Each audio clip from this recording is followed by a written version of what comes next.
No, so I'm just kind of defaulting to what you guys want to do, which I usually hate doing, but here I am. Yeah. Yeah, I am. Though.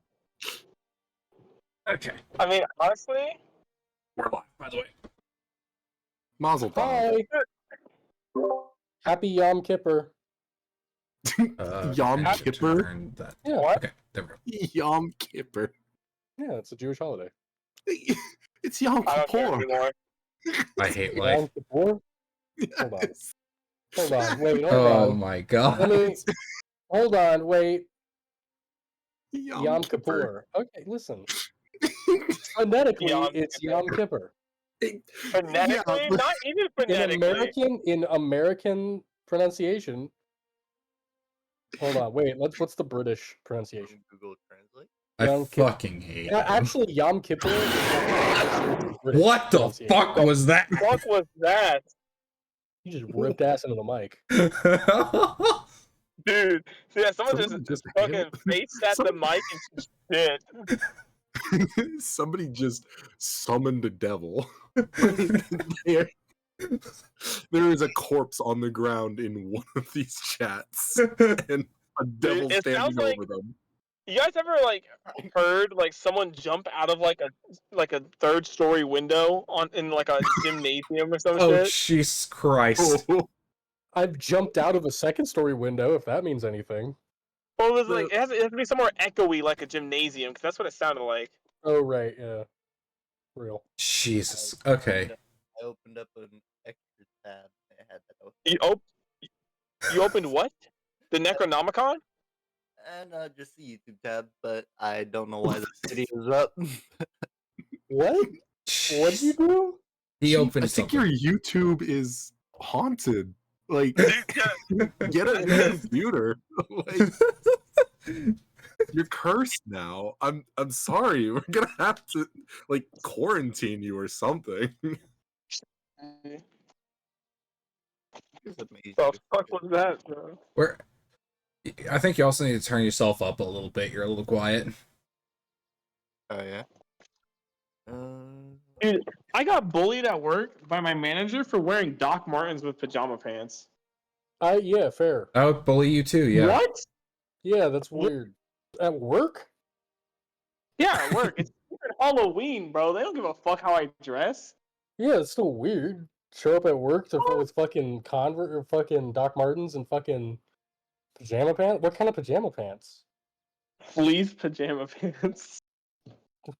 Yeah, no, I would bully you then. What? Yeah. You're too comfy. I'd be jealous, so I'd have to bully you. What the hell? Did that demon steal my roommates? The TV's on, a cabinet's open. There's a lettuce sitting on the counter and a chair out of place. Shoes, dude. What the fuck? There's a half-eaten food. What happened? I'm sorry. Your roommates got taken by the rapture. Did they get abducted? What the fuck happened here? Hold on, look, hold on, let me show you. This is what I walked into, right? So I come up the steps, okay? Bing, bing, bing, bing. I look this way. I'm like, I look, the TV's running. I'm like, okay. I walk in here, and I'm looking around. There's this. There's lettuce on the table, the salt gun, the wrapper, cabinets open, porch lights on, and and I walk in here, clothes on the ground, stuff out, and half-eaten Popeyes. No, Guy, the clothes on the ground. That's what tells you exactly what happened. They got stolen by the rapture. I hate to put this in perspective, but that video felt like it needed the live leak logo in the corner. Dude, it's so weird. I mean, at this point, maybe. Is Noah about to get jumped by aliens? Maybe. And none of their cars are here. That's the other thing. The rapture took their cars too. Wait, hold on. Wait. Well, actually, first, hold on a second. Hey, Juno. First, gotta turn that on. Secondly, The Borderlands map. Before Pitch Black, and this is where we never hear from Noah again. no, I was putting my gun in my hip. Hold on a second. So like, You've made him paranoid. You've made him paranoid. It's so weird. Like, I come down here, you know, our light doesn't work. I can't believe See? I'm about to witness a shooting. I can't believe I'm about to witness Noah being taken by the rapture. I would never get arrested. Roommate's car, not here. Nah, it's gonna be like you're gonna Other look roommates- outside and it's gonna be Dude. like Junji Ito's like the balloon story where it's like your face is floating in the sky with a noose dangling from it. Oh, Dude, God. right? Dude, my other roommate's truck isn't here. Like, this is so weird. Like, actually, this is really fucking, dude. What is going on? You guys ever wanted to fucking live through a found footage movie? No, I think that would be actually really boring. Like, Yeah. there's a reason that like this what's it called? Something Witch Blair Witch Project is like chopped down to only an hour of footage. Yeah. It would I be love the idea. incredibly boring to I see love you the stare idea at of, Popeyes like- for half an hour. I would love to make like parody like found footage movies. Like it's like some guy's like, oh, I'm exploring this abandoned asylum and oh, my prostate's exploding, oh, and then it just like falls and it's like 8 hours of just like dead air, you know? Also, did you check this? Did you just check to see how warm that fucking food was? Yeah, I did. How warm is it? Well, yeah, Thankfully, not warm at all. But I don't know if that's worse or better. Imagine it's like actually hot and they're just like they just dipped because there's something in the house. Like, Dude, No, imagine it was like fresh out the fucking fryer, and it's just like yeah, but it's not like it's not ice super cold. You know what I mean? So it's like within the last half hour they left. Yeah. have you checked their rooms? Their cars are in gone. here. Well, even still, and they probably would have heard you like stomping Screaming. around. No one? Is that an exam? He has an exam open. His legs are open. this is horrifying. Look. Just fucking do it. I don't know if that makes it more or less concerning. Who's I don't room makes is it either. more. Is that Rich? Is that Dick's? Hi, Vito. Kibber. That's a bitch ass cat. That's a bitch ass cat right there. Oh, you know what it is? The rapture happened. I get it. I get literally said Yeah. that. We've It's been saying Sunday, that. it's- Yeah, yeah, it's fair. Sunday. It's the Sabbath. That's literally what I said. It's fucking. They'll be back It's Sunday, so tomorrow, it's the don't rapper. worry. It's the rap. What? The back door's unlocked. Are they? The two cars are in the backyard. They They're in heard the you backyard, coming and flipped they just upside down on left. top of each other. Two trucks having sex. Yeah. Dude, Question mark? they're like hanging from our backyard tree like it's sinister. Jesus Christ. Dude. Because we never leave the back door unlocked, so that's even more worrying. I love our coping mechanism, like at least for you, me, and Chucky, is comparing the situation to horror films. Because like Noah, you remember when like that we ran out of gas on our way back to Res, right? Oh, yeah.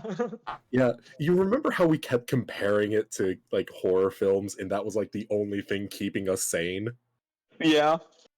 Well, I 'Cause mean, you guys. I was already schizoing out, pacing around with my hand on my gun. But yeah, that's true. The fucking lettuce with the fucking knife next to it.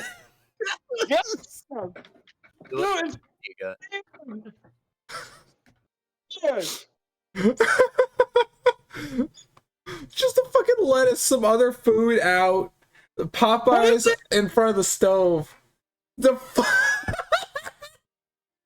Boom. This is so sketch. Oh my Am I going to god. call the police? No, I'm gonna take my shoes off and play D&D. But still, The fucking pile of clothes just directly behind the couch makes it so much better. Like, obviously you're gonna lock the doors, but well, yeah. Actually, leave all the doors I'm sorry, open. Noah. Like, But you need leave to them kick wide the open. clothes, and if a pile of ash comes out, then you know aliens came by and they're just like, and they just stole They the cars because they wanted to eviscerated test them. Dude, so Yeah. actually, the clothes I can explain, right? So we got really fucked up at the club last night, right? Oh god. And so let me walk you through this real quick. We get Hot back gay at like sex. No need to explain. no, we get back at like 4 a.m, right? We get home. And my roommate starts taking his pants off right here at the couch. And then he just leans back against the couch and goes full flip over the couch, kicks the fuck out of the table and sending it all the way against the wall and spilling everything on the floor. Sounds about right. Based. And that was already after I got kicked out the club for being too drunk. Impressive. And they like didn't come out for like an hour or two later. They just left you on the curb for an hour. Well, so I threw up like 10 times in front of the truck, fell asleep on the pavement in front of the truck. Got up, was woken up by my roommate coming out, and so then I climbed into the bed of the truck, fell asleep in there, and then our buddy who was visiting got out, and that's what woke me up again. And then we got in the truck and left. Jesus. But I felt better. Yeah. I mean, yeah. All right. Yeah. The fucking Office, of course.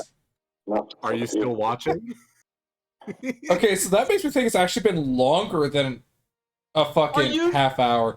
Because it normally takes like 3 or 4 episodes before it'll pop that up. Are you still watching? Huh? Where you got the cameras in there, you sickos? No, nothing. What's up with you? He's gone full schizo. Your roommates come home to you like screaming and like, what Shit are smeared you? on the wall. What are you?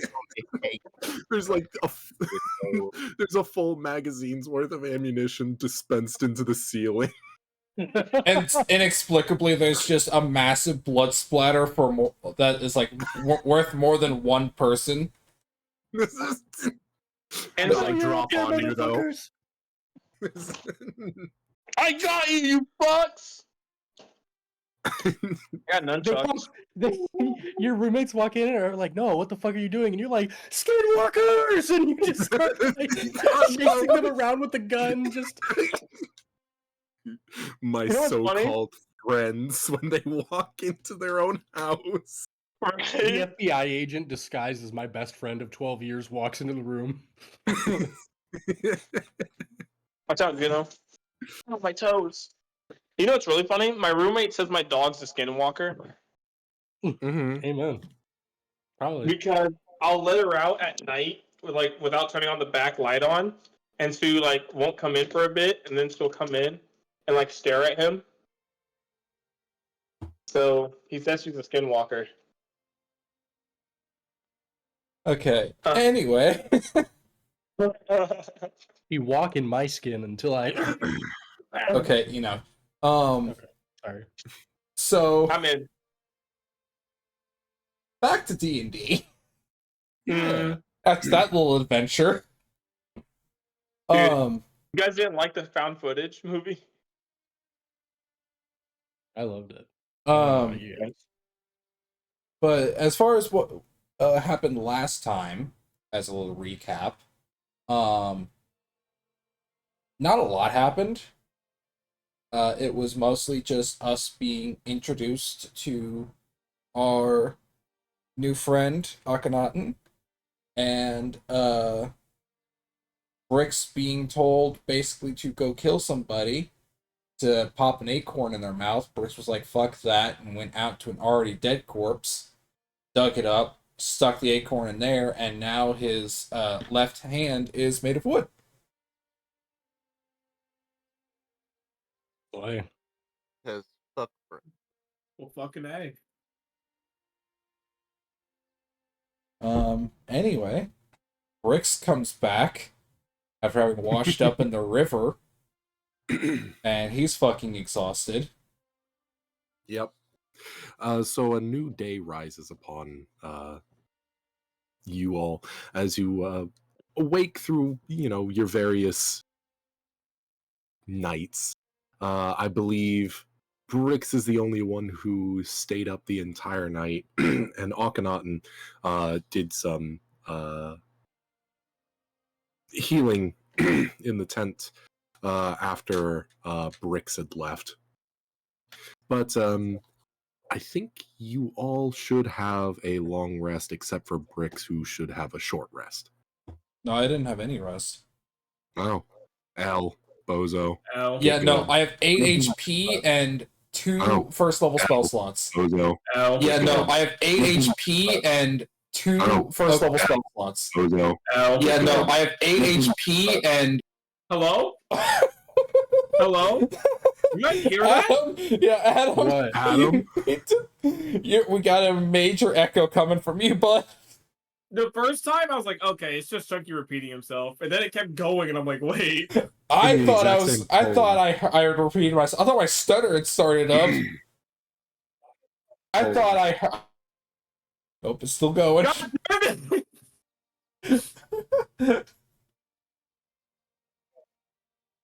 Let me know when it stops.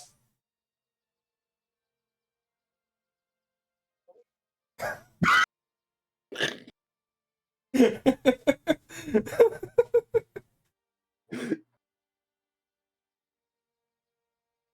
is gonna Like- be fun. Is it, who is it coming from? Is it just all of us? No, it's Adam. Because I have him muted, and I don't hear it anymore. All right. I'm sorry, String. We are currently dealing with technical difficulties. Please stand by. Is he even here? I don't know. It kind of feels like he's like popping in and out.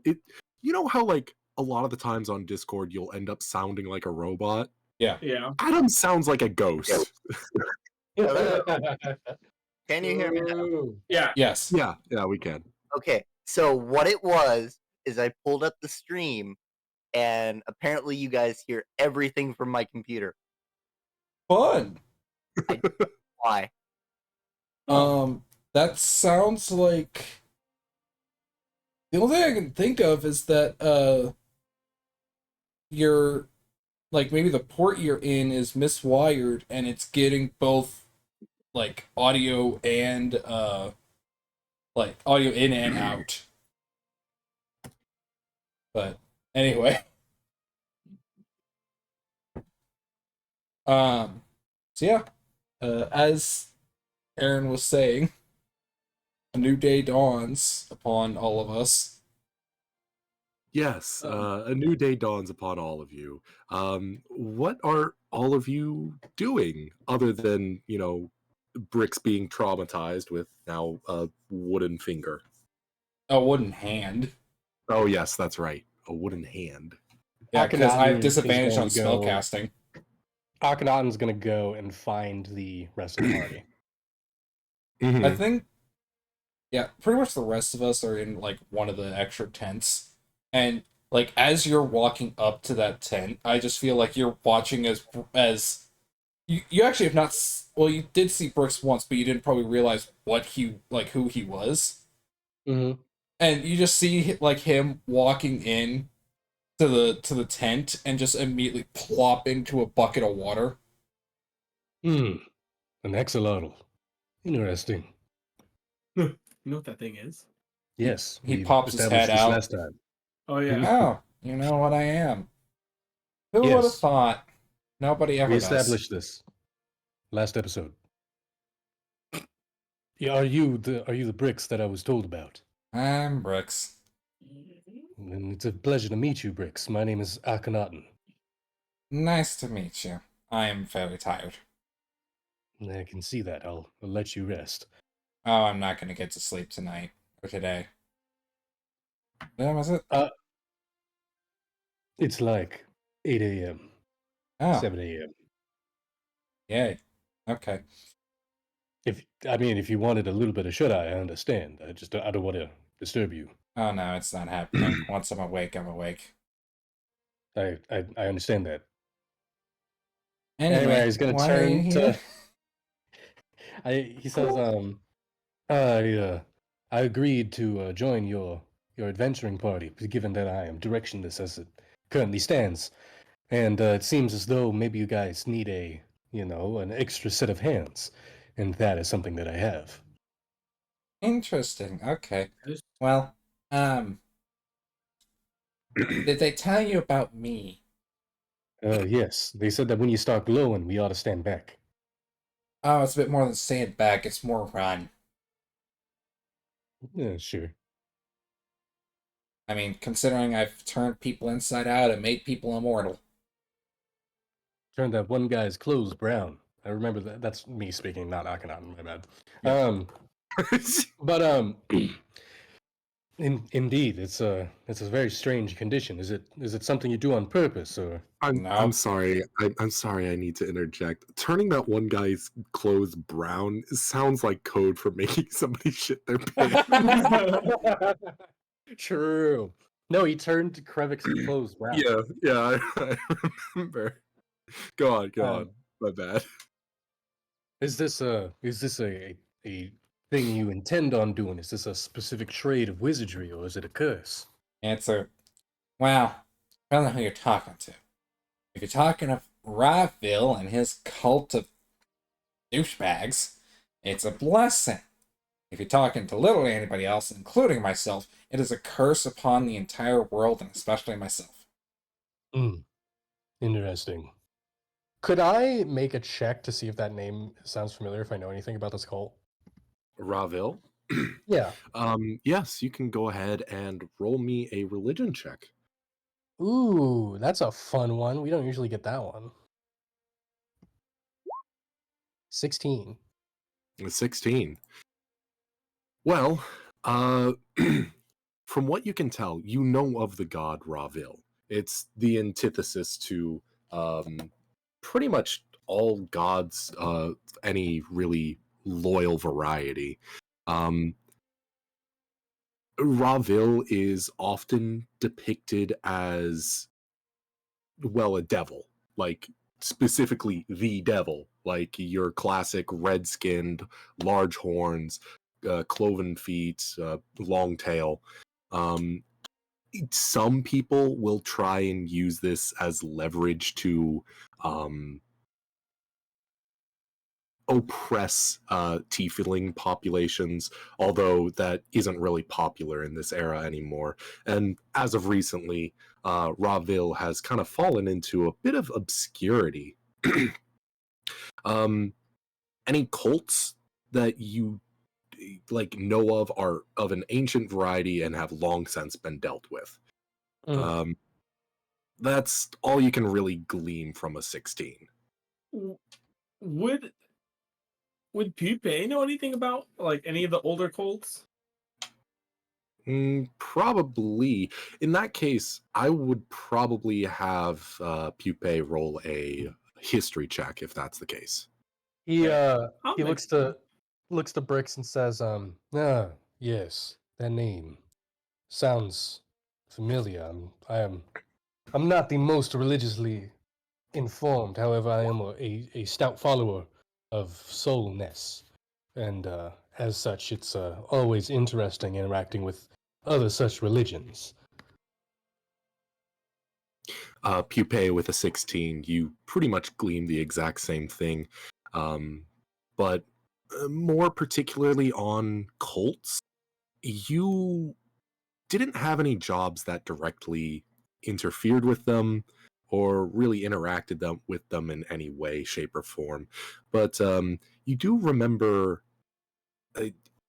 hearing something of the six-fingered, and that was pretty much all you heard. You were kind of part of the underground at a point in your life and in touch with that, but even then, it was a very seldom talked about topic. Okay. Because I was just thinking, being how old Pupae is, I didn't know. Brooks is just sitting there with his head on the rim of the bucket, and he just looks over at Akhenaten and is like, yeah, that little bastard has caused me so much grief. Hmm. I'm sorry to hear that, my friend. It's very unfortunate to hear such interactions with supernatural beings. I truly blessings be upon you.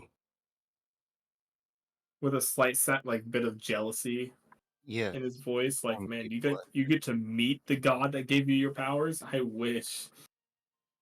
Briggs just turns and just stares at Pupae with dead eyes, and it's just like, I don't think you understand.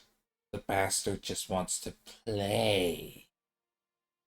He sees me as a toy. It's easy to bite off more than you can chew when meeting and interacting with such powerful beings. That's why, well, yes, someday I will be able to meet my goddess, and every day I am blessed by the kisses of her wonderful light. I find that I am grateful that I have not gazed upon her quite yet. I mean, no offense to you, Akhenaten, but like, me and your goddess probably wouldn't get along very well, and those kisses of her light aren't too kind to me. Yes, I mean, they regularly give humans, as they're called, cancer and other such things. So it is, her love is very tough. It can be very harsh, and that's why, unrequited love from the goddess of the sun is often besmirched by her power, Yeah, I'm sure humans have a lot of problems with it. It I mean, other, drives me other out. races do, I guess. Water elementals, Oh, the elementals too, probably. Yeah, water elementals probably don't get along with the sun too well, rain cycle and all that. Huh. I just get dried out, and then I Yeah, exactly.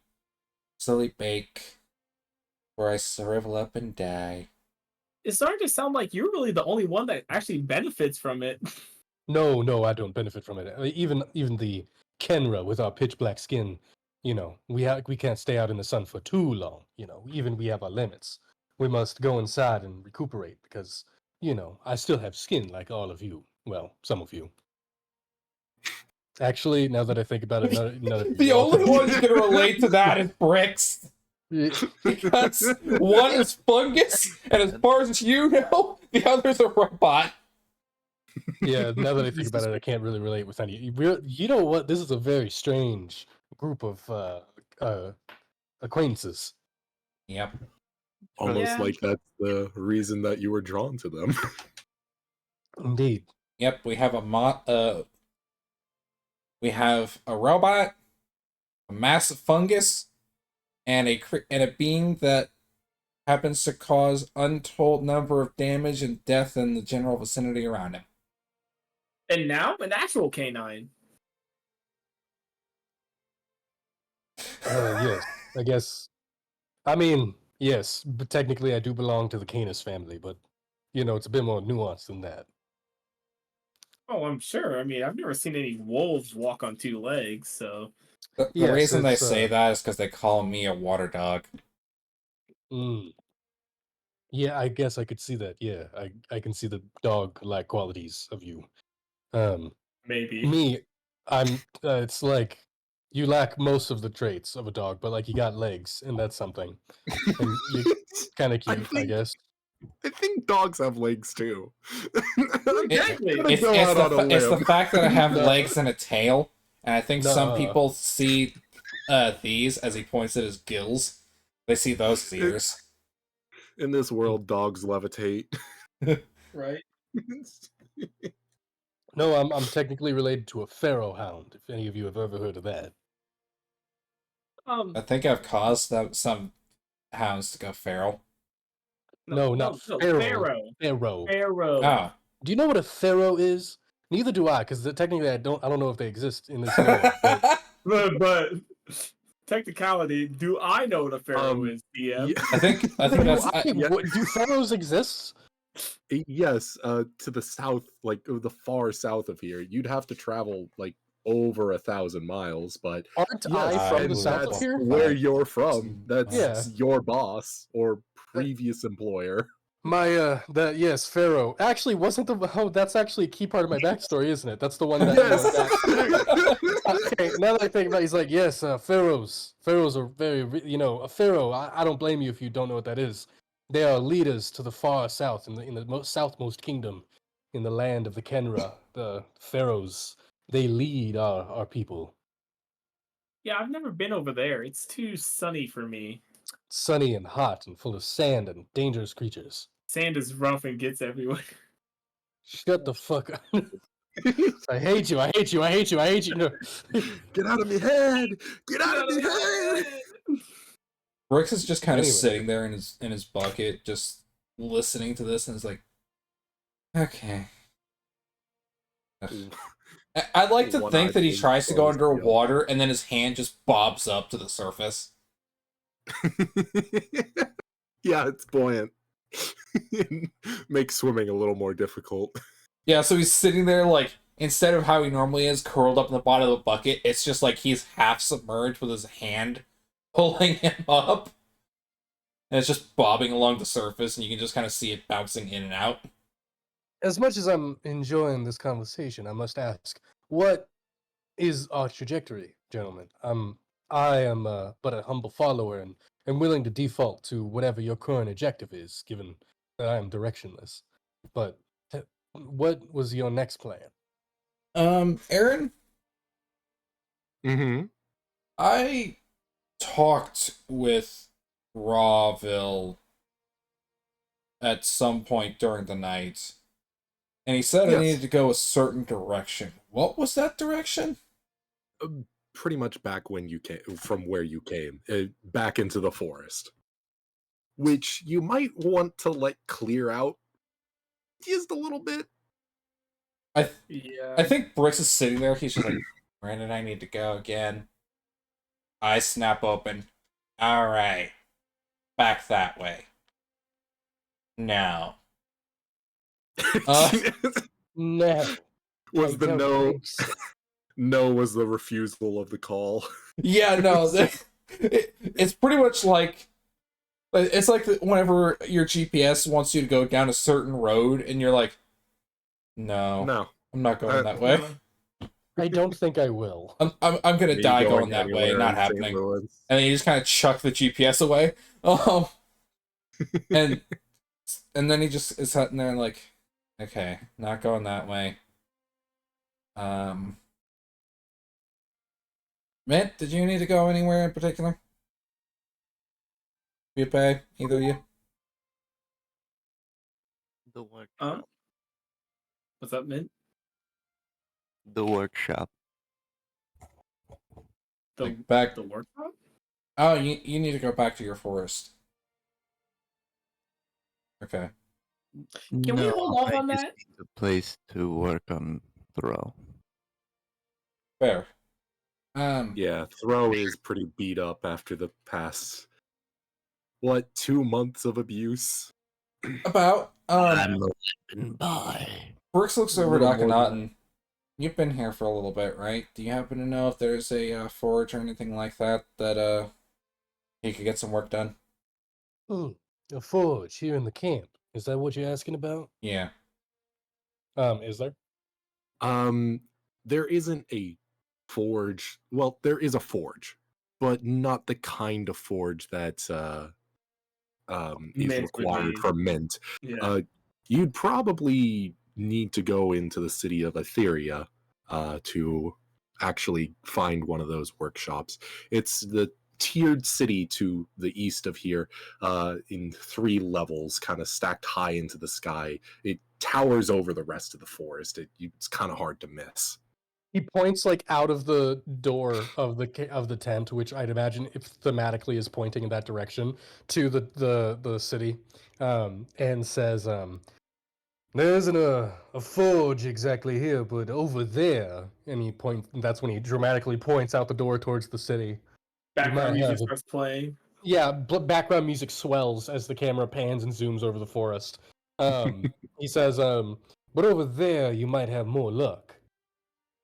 Well, I think that's going to be our first stop then, because not only do we need Minthro to be repaired, but we also just need a resupply on stuff, considering we have basically nothing, except for a good chunk of Yes. gold. And it would be a good place to look for work if we're ever needing it. That'd probably be a good idea too. I'm Because always up for work. because we as a group, because I have the gold number written down. Between gold and gold bars, we have 615 gold. Oh my god. That could Wait, get us how like much? one 615. But that's also Oh, okay. split between all of us. So yeah. So we have gold. We can get stuff done. We can resupply, all that kind of fun stuff. So I think our first point is to go to that city, and I'm sorry, Aaron, but we need a shopping trip No, it's fine. for a Shopping complete episode. restock. Fuck yeah. Because we have literally nothing. I need a new instrument. Yuppie needs instruments. We all need rations. We all need backpacks. We all need extra clothes. I need more masks. My masks are gone. He needs masks. Yeah. I need spell materials. Yeah, it's just a lot of shit. That's also true. I need to see which of my spells are. Cause I know one of them requires a cricket, like cricket parts. Well, that kind of stuff. It's the stuff requiring a gold value. Wait. Which is why I need it, because I don't have access to chromatic orb right now. She chromatic on my orb until sorry, I need to stop using the voice to say things that I won't get. Chromatics on my orb till I thunder. So I think Brix would then look back over at Akhenaten and like, all right now we just need a restock because we were held captive in a goblin stronghold for who knows how long. Yeah, I heard about that actually. Yeah. That's rough. So we have next to nothing. We barely made it out with our lives. So we're just going to go there for now. Restock on, everything. We did get lucky though. And because Minthro over there is a artificer, he was able to very quickly make a bag of holding, and we stole literally all the gold that those goblins had. Damn. Right. Bane requires a drop of blood. That's you can just ask like Brix, and he will give you a pint of blood, and you're fine. Like, well, probably not a pint, considering how small he is. But it's like a third. That's like a third of his body weight, of his body blood. Identify is the main one. Yes. An owl feather and a pearl worth at least 100 gold pieces. Yeah, that's the thing. You need a pearl, I need a diamond. It's kind of one of those. Yeah. But that's the only thing we need to worry about is spell components that have a material cost. Everything else is whatever. So yeah, I think as long as there are nothing else pressing that needs to be done currently, I think going to that city is where we're going for now. Sounds like a plan. Oh, I had a drop of blood written down for Bane. Wait, why is it not showing up under components? So, Mm. Oh, it is. Wait, I'm just stupid. I missed it. Okay. all right, are Well, we? I guess we could see what rations we could get from the camp here. Maybe go around and ask or see if there's any sort of mercantile that can be done to get How us some far away is rations. the town? Does it look like? It's probably less than 10 miles. It's a day's walk. A day, okay. Not even actually. Yeah, so- Probably like half a day's walk. Okay, yeah, we'll be fine then. All right. Okay, yeah. Since it's still let's- morning, I suggest we get over there so we can hopefully get into at least some of the shops before they close. Yes, indeed. Let's begin our trek. So How Brooks exhausted will. are you right now? That's Say it right. again? Sleep requires a How cricket. exhausted are you right now? I have 1 point. Oh, okay, so It's nothing Quickly fully detrimental remind- yet. Quickly remind me how many gold bars you have. Oh, Gold bars, not specifically its value. All my bars. Um, gold. Oh God, gold. Hold on. uh, I can't remember. I didn't write that down. hold up. I think I might have it. Also, did we get a level up or no? He had No. 16. Okay. 16. All right.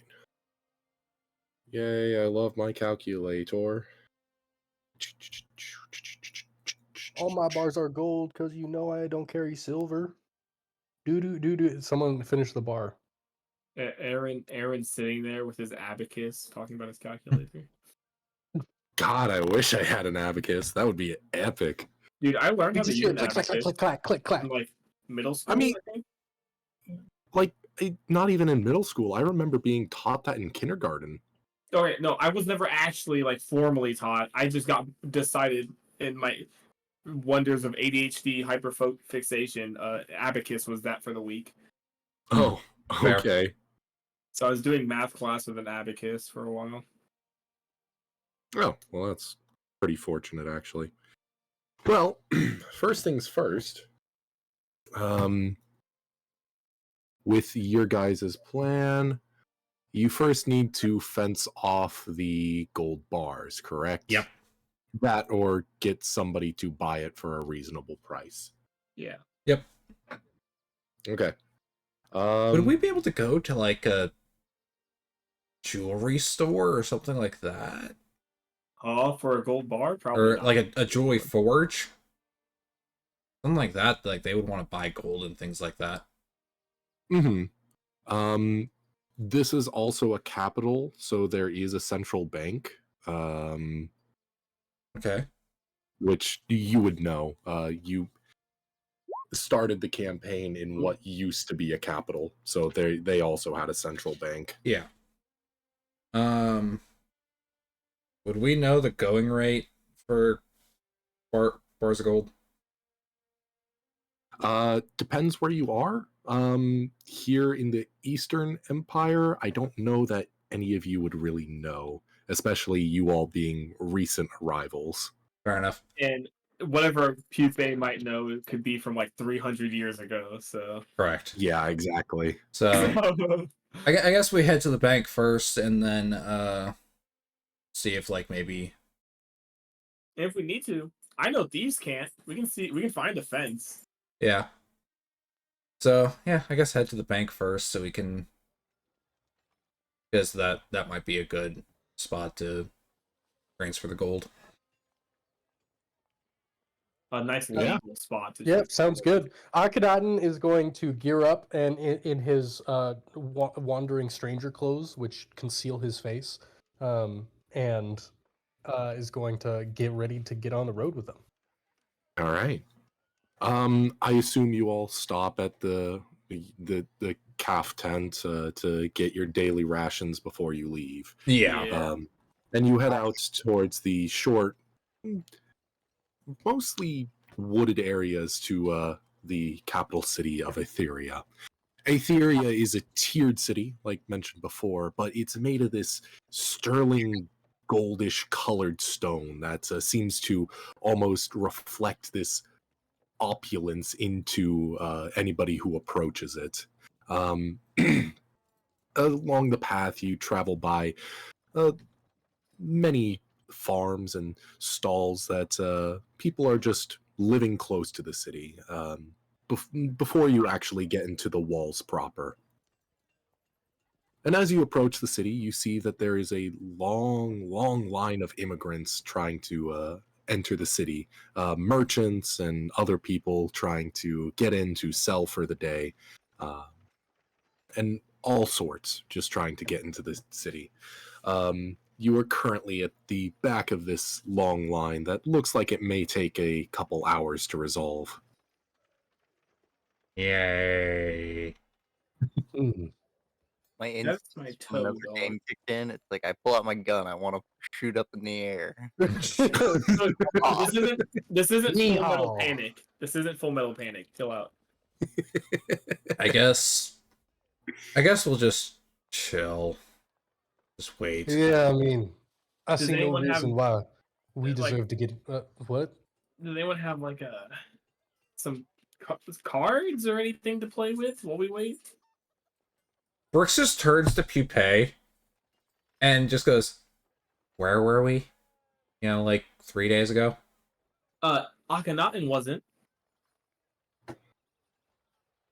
Akhenaten, do you have dice or cards or anything as such? Let me check my pack real quick. And I'm gonna check my pack. I got poison and herbs. I'll take that as a My no. favorite game. My favorite game. Listen, Poison I can make a herbs. game out of this if you like. It's kind of like Russian roulette, but no one's happy. You just hand everybody cilantro. You have to guess if it's poisoned or not. By the One of these is taste. cilantro, one of these is poison ivy. Oh, shoot.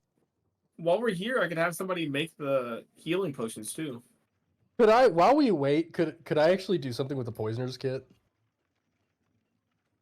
Can I just want to make something with the poisoner's kit. I feel like that's not a good idea. Yeah, I feel like that's a Yeah. great idea in the presence of, customs. Yeah, I mean, I'm customs not and- using it. I'm not using it. I could technically use the herbalism kit, but it's not a poison. I want to make a diuretic.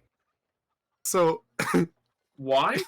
Sean, I want you Reasons. to imagine that you're at customs and you pull out a briefcase and a little cauldron and you start a fire and start mixing around water. What do you think customs would do to you? Well, let's say that it's the year like 1300, all right, and I'm making medicine, all right. I'm making a diuretic because I'm constipated, all right. It's like it becomes much more justifiable when you put it like that. If it's the year 1300, I think they're going to assume you're a witch and then have you arrested on the spot. Until I Yeah. make them shit themselves, and from the diuretic I'm making. All right, fine. I won't do it. But no, I love the idea, but you are still progressing through this line. I don't think that you would be able to pick up your fire and walk it over with you. How long is the line, Um, and how fast is it moving approximately?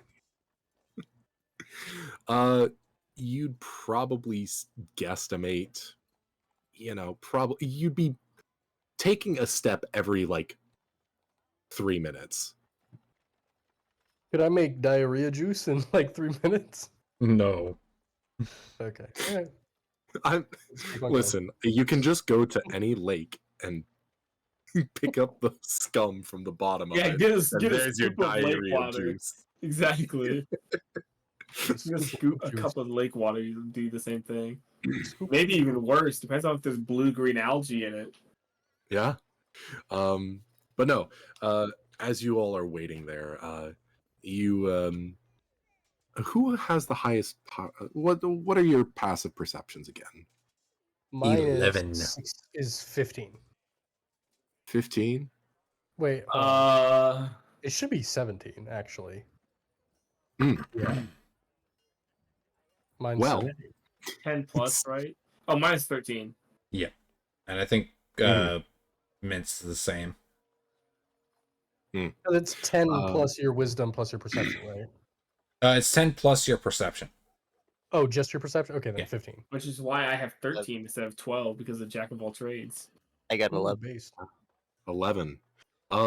So I guess that would mean that Akhenaten, you notice out of the corner of your eye, you see a robed figure kind of beckoning you to kind of come over.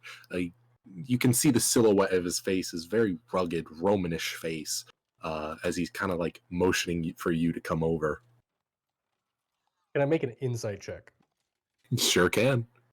Pug. I just want to make a general insight check on this person. 24. Yeah. No, this. Have you ever met a scalper? Yeah. Yeah, he's trying to. It's very clear what he's trying to do. He's trying to get people that he perceives as vulnerable into the city for profit. Trying to get people into the city for profit. Yeah. I'm a wave it off. I look over to Poupée and through the psychic link. Have you established a psychic link yet, Poupée? I think I'd you have to flat out. Yeah, I think you flat out refused to get Yeah, it. I'd have I to did. renew. No. I remember it. We established it afterwards. I just had to established get it. psychic whispers. Yes, that was a which different only one. lasts for a couple hours, which Yeah. is past those hours now. Yeah, but are you gonna start it up again? How have you been talking to us? It's probably been Them? Bricks parroting. Yeah. Oh, okay. Yeah, to them, and then they talk to you. Then I would look over at Poupée and I'd tap my temple. I would tap like my temple, gesturing at Poupée. Okay, I'm gonna cast psychic whispers then. Nah, Psychic whimpers. this is men whimpering, Leon Kennedy whimpering. Whimpering audio. But he says, but through the psychic whispers, he says, it appears that there's a scalper over there trying to get our attention, trying to get us into the city, but I don't trust it. A scalper? I thought Yeah. most of those were gotten rid of when they started taking over the land. Wow. Jesus Wow. Christ. Holy Jesus Did you know we're streaming right Christ. fuck. But Poupée, did you know we're streaming right now? Did you know that? That's a good Yeah, people point. listen. I did indeed forget. Jesus. I mean, he already said that French are frog people, so I don't even know. I don't even care at this point. yeah, that was funny as shit. I've got a short of it up So, somewhere. trying to get our attention for sure. What is a I'd scalper? expect nothing less from a dual citizen. It's just somebody. It's somebody who does things illegally. That's what a scalper is. Basically, he'll get us in faster, but then he'll demand an exorbitant price to do so. Yes. I used to do that. Neat. Why am I not Yeah. surprised? Akhenaten kills you on the spot. You fucking ignorant fool. I used to do that. Back a long time ago, I don't know, maybe about 200 or so years ago. I did that for a while. I have no room to judge criminals. I wouldn't call myself a criminal, just more of I was Someone who does illegal things.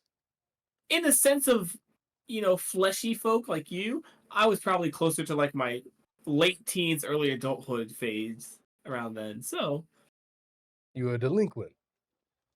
I guess, yeah. Hmm.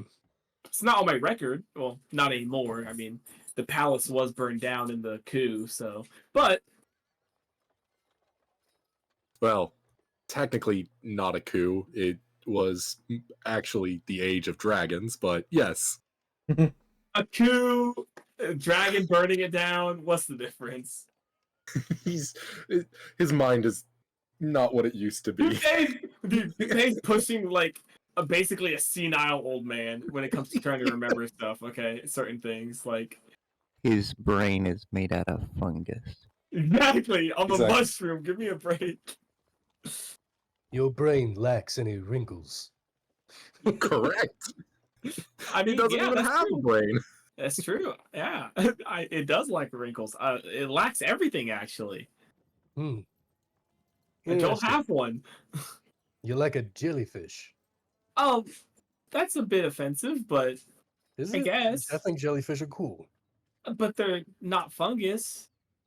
They're not a more royal. What's the word? Kingdom? I don't know. Well, there might be royal jellyfish out there. We don't know. It's a Oh, but fungus elite. what's mycelium? What is that? Is that like a kingdom, a phylum? What is this? What's the word I'm looking here for here? A fungus is a family, my guy. Family, a royal family. Oh, okay, yeah, all right. Is it not? Oh, I don't God. know. Anyway. I wave away the man trying to solicit us. He notices that and it kind of comes over for a second because, hey, you guys know what you're getting into, right? A line? Explain. Well, you're gonna get investigated by, one of the operatives from Lust, so you don't look like the sort that really wants to be probed. And I'm a nice guy. I like to help out friends. We're friends, right? I can get you through those walls nice and easy. I know a passage. Quick question. So, without giving away character shit, I am wanted in the far Southland. Does that mean I would be wanted up here, or would they just overlook that? Would they not care? This is a completely separate kingdom. Exactly. That's kind of what I was thinking. Yeah. Yes. To the point, there is an entire country. There's an entire 3 countries in between you and where you used to live. Okay. Without giving away character info, I'm a criminal. I'm a In another wanted criminal in 10 states. I'm a Romanian sex trafficker. Yike. Is there I look over to the rest of us and through the psychic link, kind of just like, to the rest of the group. Is there any specific things that you guys do not want to be found out? Again, the kingdoms nowadays, some of them weren't around back when I did certain things, so I should be fine. What do you mean by investigated by Lust? Oh shit, yeah. Oh, the operatives of Lust. They're, the Adventurer Guild's spies. The people who, formally, they'll do stuff like, customs, let people into the city. They'll do a little probe of the mind and make sure that, you're all good and here for the right purposes. And then, you'll be let on through. But if you're not here for, we'll say, wholesome reasons, they'll call the rest of the Adventurers Guild out for you. We're literally just here to buy supplies. I don't know who you are. I don't care who you are. What I will tell you is that if you don't get out of our face, I will turn you inside out. Well, the name's Ajax, and that's quite the threat. He sticks out his hand to Akhenaten. Akhenaten kind of like looks and is like, I have a skin condition. Leprosy. I don't think they'll let you in, buddy. I stare down Poupe and I'm like, I don't actually have leprosy, motherfucker. he I just don't want to touch you. this man. Well, actually, yeah, no, he definitely tracks that you were just like making a bald-faced lie. Real. Especially because he can probably like see like, because like Akhenaten's like wearing like a face mask and a hood, but you can still see around his eyes, and he clearly just has like fur, and it's just like, no leprosy. Poupe is going to like lean over to Bricks and doesn't need to lean over, but it's kind of habit. Lean over and like he's whispering into Bricks' ear and be like, don't you have a wanted poster from these guys? Brooks kind of sits there for a second, thinks. Fuck. I die. Oh well. Wait a second. Wait, hold on. You're wanted? Wait, I have a wanted poster. That kind of changes everything, actually. Minthrow does not. Hey, Okay, I didn't think it did. that was Ajax kind of just like pulls his hand back and wipes it across his cloak, like he was just, meaning to dust himself off. He kind of like looks over and is like, "Wait, you're wanted." That kind of changes things, doesn't it? not entire. Okay, it's a weird thing. Okay, Yeah. there's a cult underneath the town that we were getting somebody that they had kidnapped. We pissed off said cult. Said cult went to Adventurers Guild, and apparently, if I had to guess, somebody in the cult is also in good with the Adventurers Guild. So now I'm wanted by them, but I mean that's also way out that way. So who knows? You were also caught fleeing with an alleged known criminal. That seems Maybe. like a lot of maybe and I don't know and kind of like shifty standing. Do you really feel comfortable enough just waltzing in there with knowing that you're wanted? So Well, here's are the you thing. guys gonna just stop staring at each other, or Brick's just like, go away. We don't care. Just all right, your funeral. Junpei goes to shake like this man's hand goodbye. He like grabs your wrist and shakes it enthusiastically, and as he leaves, you see he's palmed you a business card. Junpei's gonna slip that away. Wow, the criminals Look. have business cards here? Jesus. Look, if I die, I die. If I get caught, whatever. I don't care. Yeah, but okay, but Bricks, you also have to take into account us. What happens to us if you get caught? Okay, how about this? I will back up, back out, walk away, come back into the line in like 30 minutes. When I'm sure that, like, I look behind me. Is there more people? There are more people, yes. Yeah, I'll just wait like 30 minutes. They'll, whatever. Just walk in after us. Act like you're your own separate entity. Yeah, I mean, it is what it is. If I get taken away, I get taken away. You can still stay in this part of the line. I mean, the line's gotten longer. Just we go up and then you go up after. What's everybody's insight, real quick? Like Inside. my insight? Like passive? Like passive insight? For a Not passive, it'd be passive. 14. Just I've got a +5 to insight. I have a What's five? +5 as well to insight. Oh wow. Yeah, What about you, Mint? 11. Okay, so like a +11 as a modifier, or as No, as my passive. I thought you said. okay. You have a Um, passive insight. So 2 15s and a 14 and an 11. Okay, so you two 15s. You're kind of also dancing around what you should do, but something kind of like sticks in your mind for a second. He said the word probe your mind. Yeah. Wait. Lying ain't gonna work. Well, not only that, but if they sense the psychic connection. See, and We we just don't explained need it. to, I can't And- talk to anybody otherwise. and we don't need to lie because we are here on wholesome purposes. Just we one are of us has a wanted poster. just one of us is wanted here in Aye. this specific kingdom. Well, is this the same kingdom as Tarthon? Yes. Oh. All of the cities that you've been to are under the flag of Etheria. This is the capital city of Etheria. Etheria. Okay. No, I thought. See, we it's very convenient when capital cities share a name with the country. Yeah, okay. Brix is kind of just sitting here like, this is so annoying. Honestly, I'm debating just giving myself up and just let them do what they will with me. Just to get it all off the table. Well, I mean,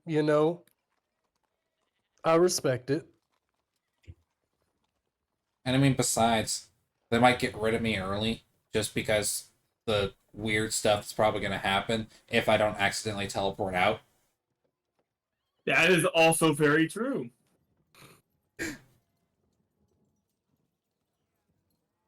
Also, I don't know if they like found out you're a chaos or not chaos, wild magic sorcerer, they'd probably be like, hey, we don't really want you in here anyway.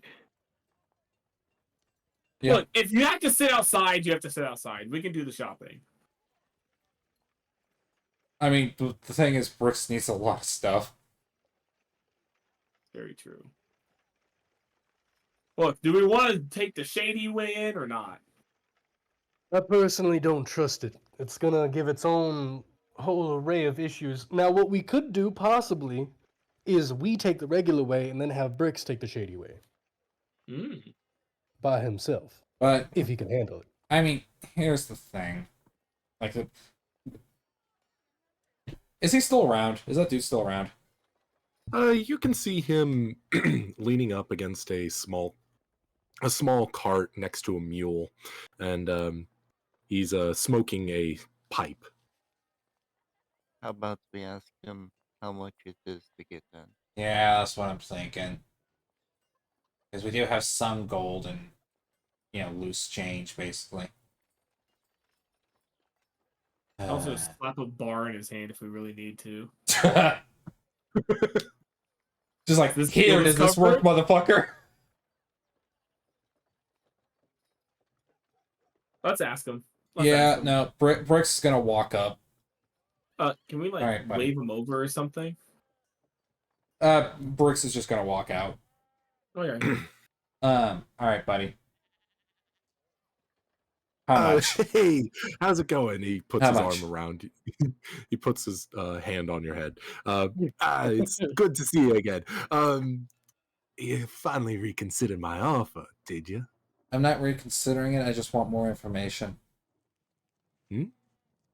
Oh, nah. You see, I have a special little compartment in this wagon here. He slaps it, and a board of the wood just falls off.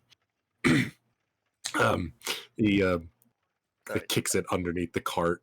Anyways, you see, they're not going to be paying too much attention to me. I come in here basically every other week with some potatoes, and you look inside the cart, and there is an assortment of vegetables. And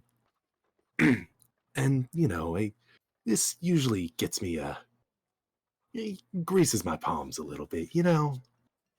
Make sure that the family back home is all squared away. The family.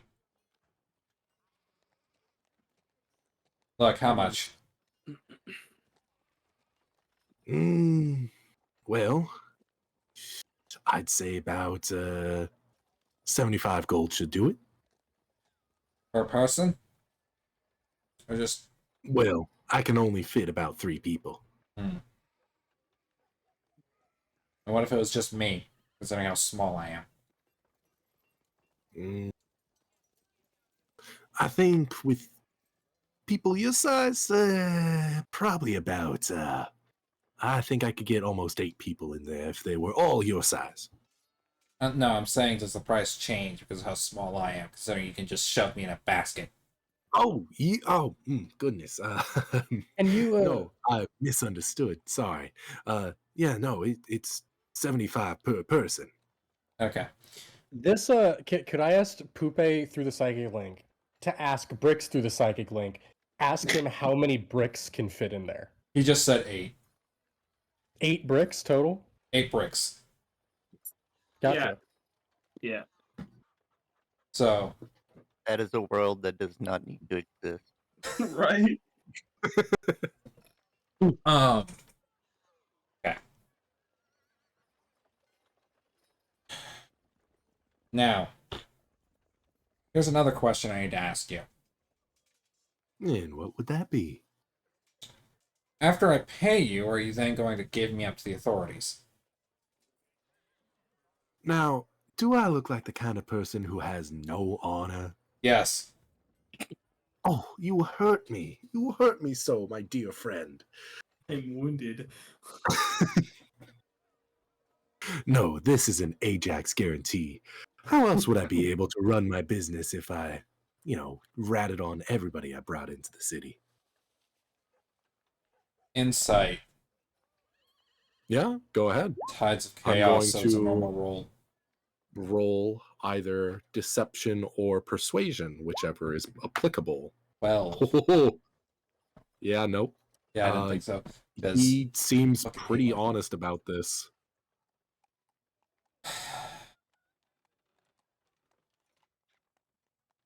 You didn't roll your second. No, Yes, because I exhaustion. have exhaustion. Ah, that's right. Yeah. So the tides was to make it an even roll. Oh, fuck me sideways. Holy God fuck. fucking damn it. Look at memes of the No, I saw it. That's where I'm sitting, and that's why I went for God fucking damn it. Fucking stupid. All right. You can fit 8 of these axolotl dogs in this puppy. You made that extremely quick. Thank you. I remember it's like as soon as he slapped the wagon, I was rushing. I was like to Photoshop, to Google Images. I was going so fucking fast making that. All right. The dream speed run music kicks off. Real. All right. Now, I have another question for you. And what might that be, my dear friend? Please stop calling me dear friend. The mind probing you were talking about. Mm-hmm. How deep do they look? Well, that depends if you've done anything suspicious and are thinking about it as of late. They only tend to probe deeper into those they find suspicious. And your friend over there, he points to Akhenaten, who is completely Very suspicious. very discreet, we'll say. That one is quite suspicious. Huh. I would have thought the water dog, as most people call me, would have been more suspicious, but whatever. Because, creature nobody really sees. So thus, where do their loyalties lie? I mean, to be honest, you're more of an oddity than anything else. Not so much of something a suspicious variety. Like, what's this? He kind of walks around you and kind of like jiggles your tail a little bit, makes a jiggle motion just like Jello for half a second before I assume you slap his hand away.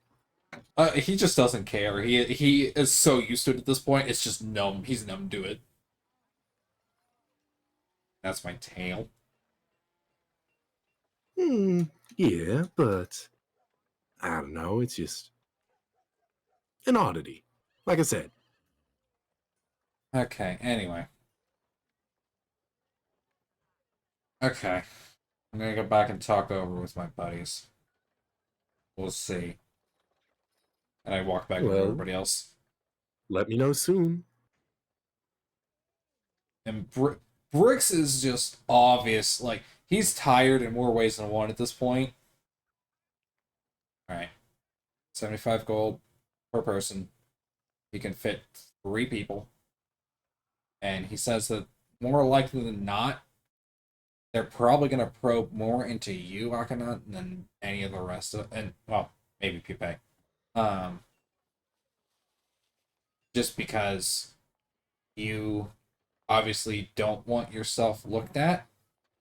Mm-hmm.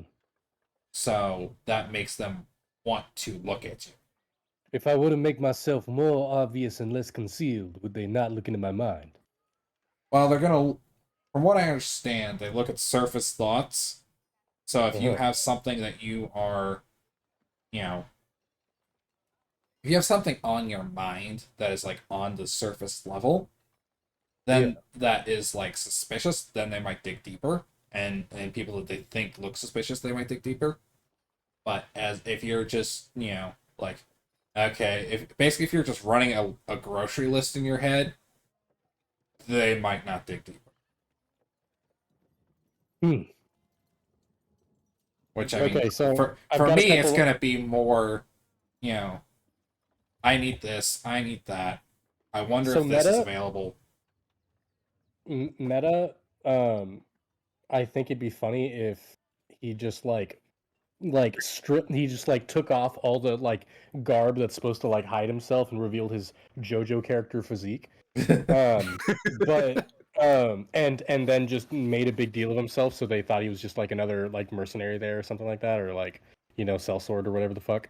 Yeah, or just adventurer broadly. Or actually no, wait, aren't those illegal in this or kind of frowned upon in this world?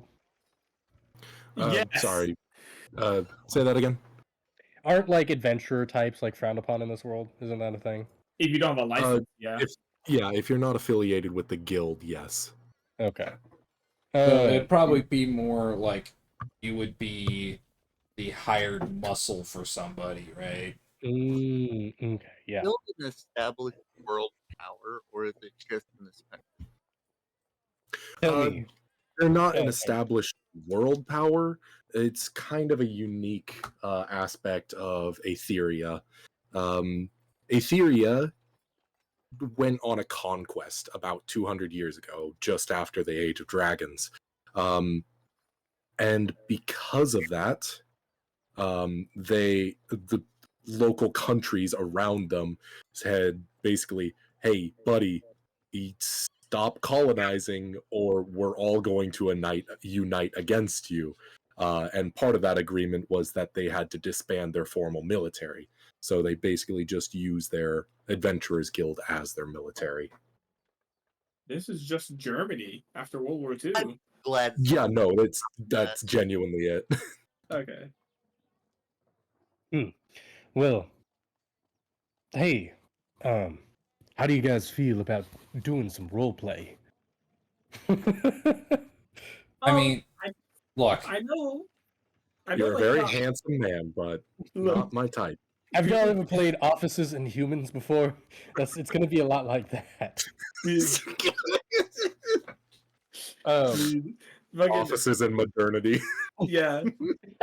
PK is just role play. I mean, I know one of my spouses about 5 marriages ago was into that. You had a spouse? I had a couple. How does that work? She was a fine piece of her. I'll tell you what. I've had a couple, it's just, mostly romantic versus. Okay, we'll talk about this later because I have a lot of questions, but I don't want them answered right now because it's wait, hold on. Let me ask you those questions because that's all I'm going to be thinking about when they probe my brain. This is actually, wait, hold on. I think I'm onto something. Just let your imagination run wild when we get up there. How about that? A poupe, but you have to tell me more. What do you look for in a spouse? I mean, nothing in particular, really. so Aaron, Yeah. as we're continuing forward, can Bricks just kind of let his mind just almost shut down? Can you go kindergarten for a second? He I wouldn't say he's going full pet here, but he's kind of just basically what he's just wanting his brain to do is basically playing Pong inside his head. Dude, we get up to the front and they're like, "Who's this little guy?" And Bricks goes, "Bark." Says bark. I have a okay. This is an interesting question. And obviously I'm not going to do this, but I'm just curious.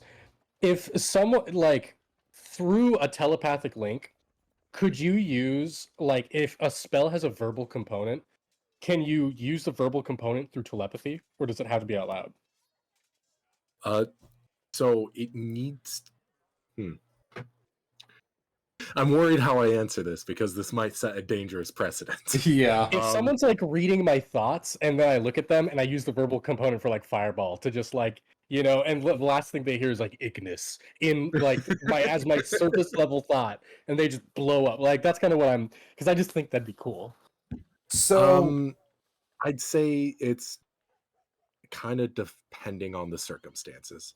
If, for example, Pupae Has magic gloves. Pupae can't actually speak. He needs a apparatus to kind of do that part for him. That's why he has magic gloves, right? Mm-hmm. So I'm going to probably lean on the side of no. You need to actually announce the verbal command to the world. That's is kind of what like makes some sorcerers special, because they use like subtle spell where they don't need to utter words to actually cast a spell. Mm-hmm. Yeah. Um, I like to think that like Pupae, whenever they do like the hand motions for a spell or whatever, or like signs the words, the gloves just like say the syllables out loud. That's what I've been imagining, at least. mhm. It's just kind of like a push to talk, like a speak and spell as gloves, basically. Yeah. So I'm gonna say, yeah, no, you need to actually utter the words. Otherwise, there's no mechanical precedent for you to actually pursue something that would allow you to do that, Yeah. or find an object that would allow you to do that. And I've always wondered, like, so with verbal spells, how loud do you have to say them? Do you have to like shout them to the heavens? Can it be like a monotone, or like if you whisper it to where it's loud enough for like the two people next to you to hear? Does that count? Like, that's just always been a question I've had for D&D. So, as far as I'm aware, you are basically commanding a force of nature to do as you will. Okay. So, imagine like either sternly talking to somebody. You can't just like say it quietly and sternly. You need to actually proclaim it. I also Yeah. imagine there's a reverb attached to it. Don't know why, but it just kind of makes sense. Yeah. Yeah. But yeah, it's basically like you need to have at the very minimum a talking level. Like what we're at currently is probably the lowest that you could possibly cast a spell at, unless there are certain other things allowing you to cast it quieter, such as a sorcerer's subtle spell. Okay, fair enough. I've also seen people use like sleight of hand tricks to shit like that. Yeah. Which is basically what Pupae does. Hiding the 'Cause semantic I feel- component is a little bit easier, especially for some spells. But the verbal and the material are always the two hardest to hide. Just because, if you pull out a fucking cricket leg and shit like that, it's gonna be obvious. And then if you make some really complex hand motion, then it's also gonna look suspicious and thus make you think that you're casting a spell. So I'm just Italian, bro. Chill. Yeah.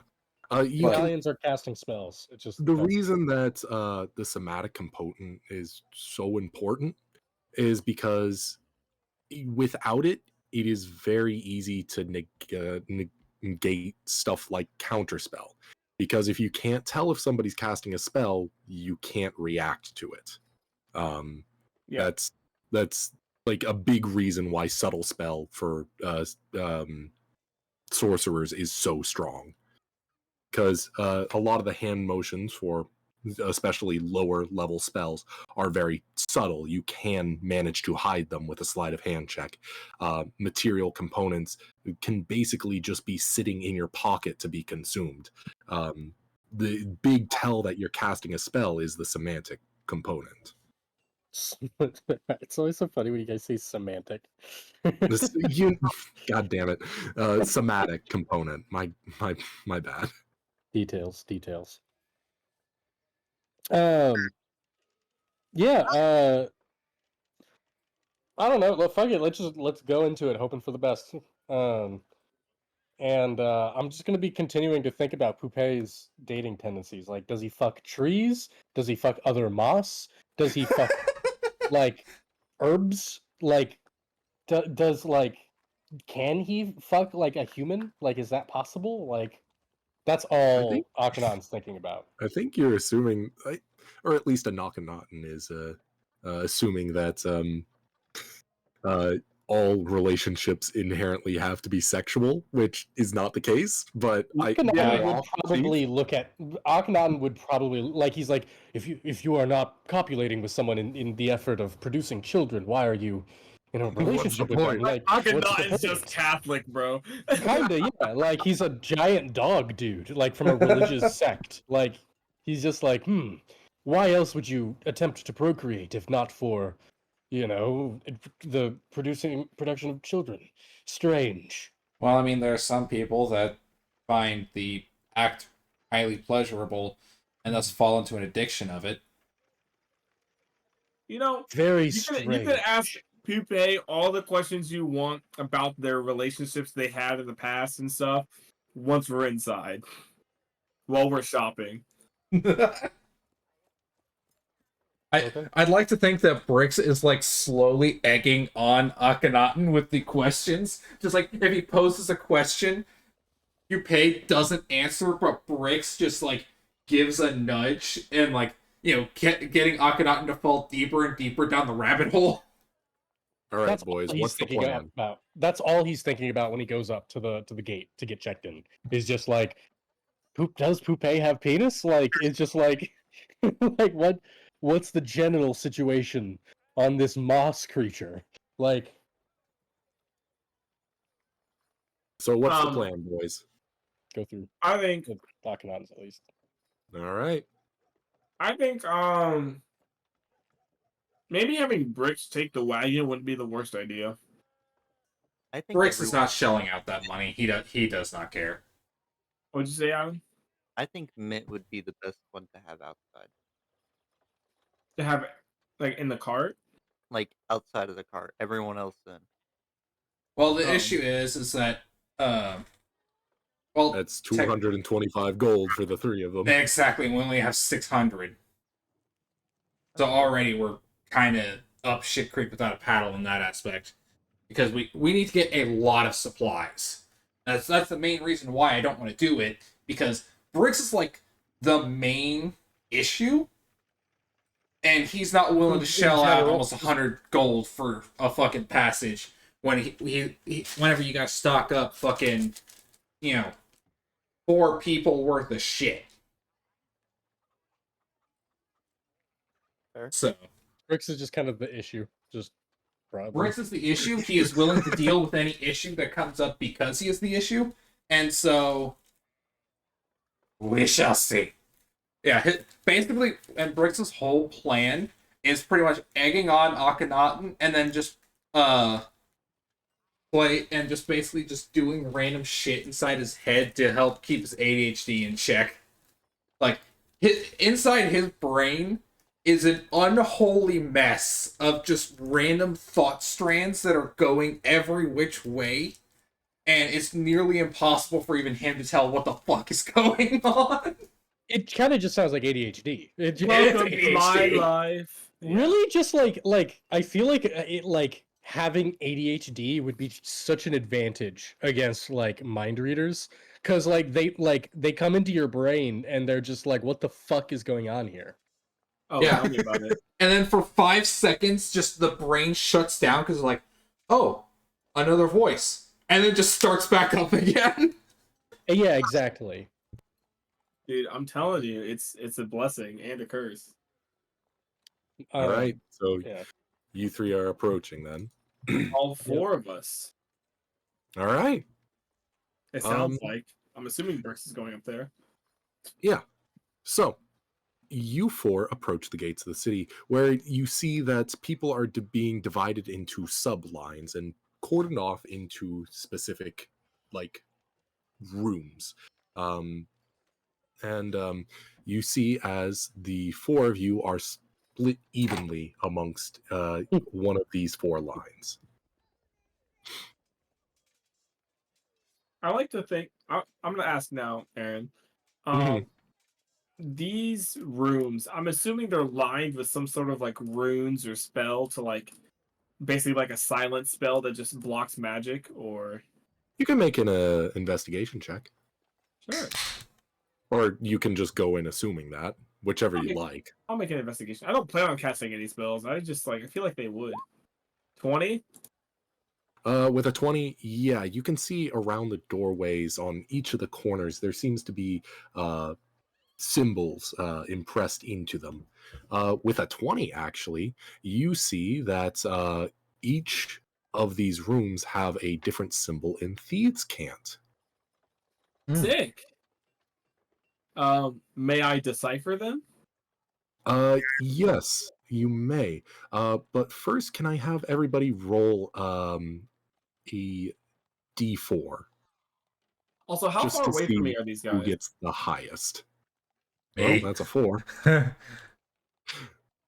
All right, Pipe, that's rough. All It'd be right. cool if one of you two just roll a 2 and a 3. Nope. Nope. All right, last one. Wow, impressive. Wow. Huh. 3 ones and a Oh, 4. die of brain aneurysms. My head explodes. Well, that leads me to my answers. Okay, I'll just take the rest in the order. All right, so Lower the number, the better, right? Yeah, it's golf, right? yeah, it's golf. So pupae, these are old symbols, like not in the sense that they have been put there a long time ago, in the sense that these are symbols that have been around for centuries. The thieves guilds have been using them pretty much for forever, ever since they've started. You notice that pupae, the room that you are going into, has the thieves can't symbol for think. Okay. You see that the one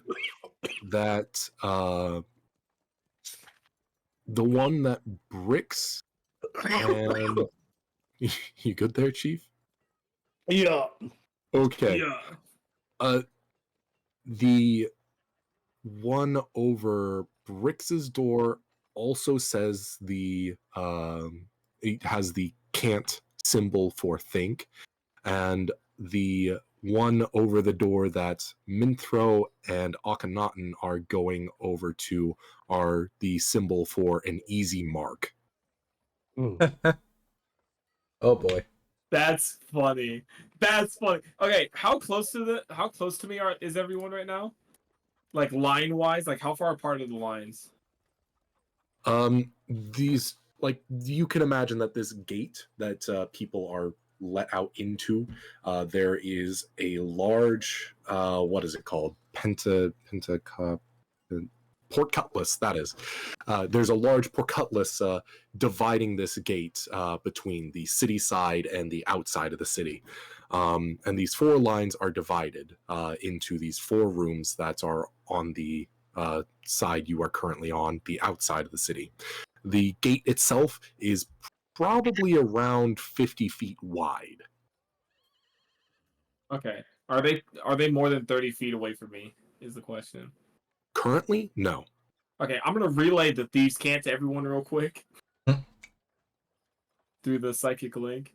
I had to make sure they weren't too far away for the psychic link with the spores. But I mean, Akhenaten's not, because a mile with psychic whispers, but Yeah. Yeah. the other 2 were the important ones here. Oh, I need to roll a d4, don't I? Fuck for that. How long is that? Akhenaten smiles at being told that he is going into the door that is labeled Easy Mark. And he says, "Let them believe that." Nice.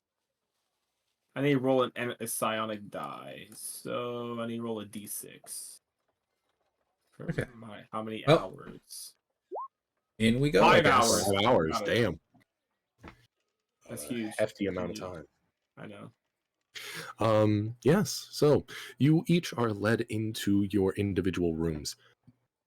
You can see, let's continue with Pupae then, since we're already with him. Pupae, you enter into a room that seems to be, well, not too dissimilar from a prison cell, it'd probably be more accurate to say an interrogation room, where at the back of the room, you see an a woman sitting there who has very angelic features and opalescent eyes that seem to shift in color and long blonde hair. You can tell that this is an Asimar. She is currently sitting at a table with a chair open and addressed to you. And in the back of the room, there are standing 2 more guards, a very rough-looking variety. Okay, I'm gonna sit in the chair. All right. You see the woman across from you says, "Good morning. I'm Love, and I'll be doing your investigation for today. Please sit still and just relax. Any resistance will be assumed that you're trying to hide something, and I'll have to probe further." Pupe just throws a thumbs up. Oh, well then. She then goes ahead and Why am I actually getting nervous like in person? It's because you in see your person third, Noah. have things to hide. No. They see all the porn tabs that you currently have open, Noah. Yep. Currently.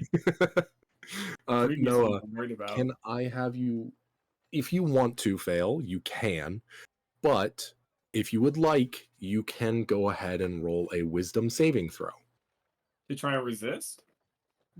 Yeah, yes, to resist.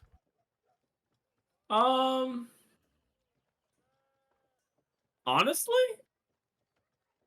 I don't think Pupe would actually have a problem with this. They're a pretty open person. Mold thing. Okay. So in the next few seconds, a lot happens. You feel yourself be incredibly overwhelmed. Like there's a sense of, have you ever just had one of those days where you're just in a brain Yes. fog, where you just can't focus on any one thing? And it's not that there's too many things on your mind, it's just that there's just a funk. It's kind of like it's kind of like that for an instant before seeing almost like a year's worth of information just instantly into your head, just in a flash. They only went a year deep. Oh boy, they're missing a lot. But the weird thing about this is that you yourself are a psychic being, and I want you to go ahead and tell me what your spell save DC is. Spell save DC 12. 12. Okay. Now, this is a really odd case considering that you're such a psychically adept being. This thing that she's trying to do is almost now a two-way street, which almost, well, it just never happens. Yeah. So, she's going to roll to resist. Not with an 8. Okay. So, a year's worth of information. Yeah, baby! All right. I think we need a change of music, at least just a little bit to kind of set the mood. Here, just turn it on to where I can hear it.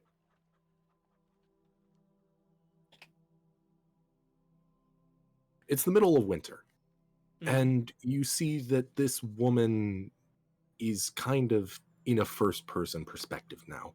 Your arms are no longer that of a porcelain doll. It's that of this ephemeral beauty of this this angel woman, practically. And she is currently in a very dark, damp place.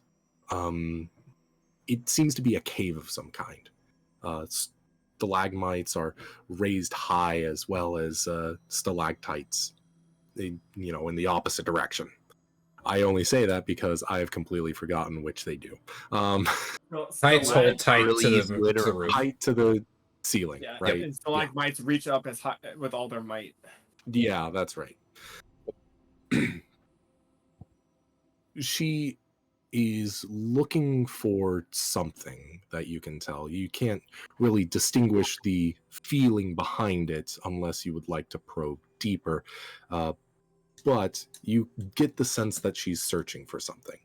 Okay. And that something becomes pretty apparent when she looks beside her to some of her companions donned in red robes and bandages. One of them points towards one of these caverns as it splits off.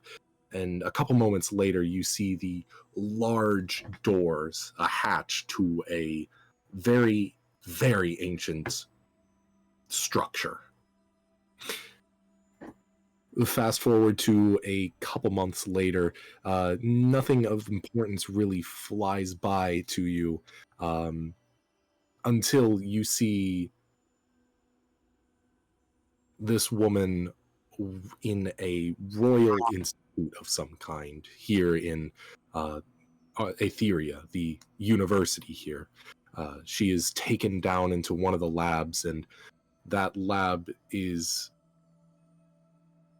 split off into areas where students perform their experiments, but there's a small area where the professors are working on their such projects. And you can see in one corner there is a humanoid figure suspended with large mechanical like grips to its shoulders.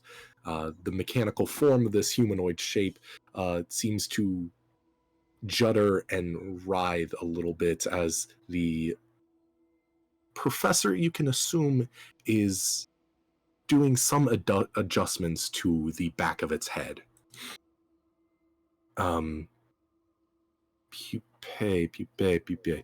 Yeah, you would have seen something very similar to this walked into a laboratory as you were imprisoned with the goblins. Okay. Oh boy. Fast forward to more time has passed. It's maybe the middle of summer. This woman is with some of her colleagues, and you see her passing off some notes, probably discussing something at a debrief of some kind. And she has been, as you can see, given some leave time to go ahead and relax and recuperate while still working. So yeah, that's what you see exactly. For any of those three scenes, would you like to probe deeper? This would allow her to re-roll her will save to, her wisdom save to see if she can tell that you are also looking back. That's what I thought. No, I'm good. I think we got some decent information out of that. Okay. You just fall. This is the equivalent of falling in love with a TSA agent. You like learn their entire history. Dude, you right? realize, it's like. All right.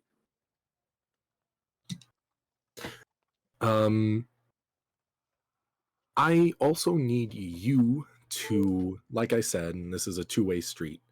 Did I have you roll a wisdom save? You said No, he could thank- willingly fail one. Yeah, I willingly failed. Okay, yeah. I also want you to roll a wisdom save to try and keep your surface level thoughts at, a level that wouldn't be considered suspicious. So keep it to a year. We're not trying to go into a couple centuries here. Mm-hmm. So Now, you said wisdom I will save? say that doing this is extremely difficult. Monks train years to have this kind of mindfulness. Yeah. Wait, okay. I have a genuine question. Yes. Would they be able to tell that you truly believe something or not. If you They thought would be it. seeing things from your perspective. Okay. So This is actually cool. I got an idea. Here we got some lore coming up, all right? Yeah, if your character truly believes it, even if it's false, you truly believe it. I mean, that's how they're gonna see it, I'm sure. Yeah. They'll be like, you're a fucking weirdo. That's not where babies come from, you fucking freak. But okay. Yeah. But Unless but wisdom save. Will this, like, if I fail this, does this show up as like me resisting, or is it like You are by virtue trying to hide something, right? You're trying to hide the fact that you know you're part of this group of 4 people, right? And the fact that one of you is a known criminal. That is a very good point. If only somebody hadn't brought that up. Listen, I would have been trying to hide the fact that you're a known criminal anyway. Well, I don't think you would have known. I don't think we ever said. I believe you said that talked you about it would in have prison. disclosed that information during your imprisonment.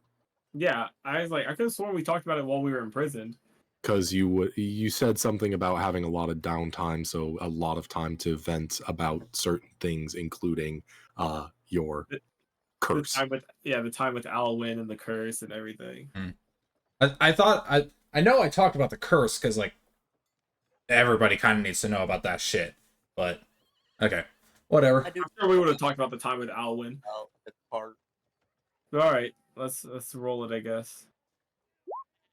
19. A 19. Very well done. You managed to keep yourself as to surface thoughts only, basically just focusing so intently on your shopping list, what you need to continue being an entertainer as you put forth this face that you're trying to put on for the investigator. I like to think that Pupae is also like unintentionally flirting with her in his mind, because they're just like, oh dude, beautiful eyes, oh my goodness. Like I don't mind being interrogated if this is what I get to look into.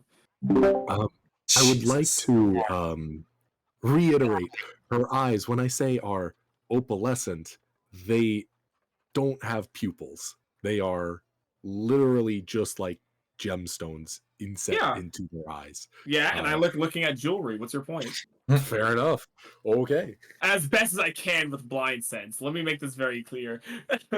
Like, Wait, that's actually a good point. That would have been like, wait.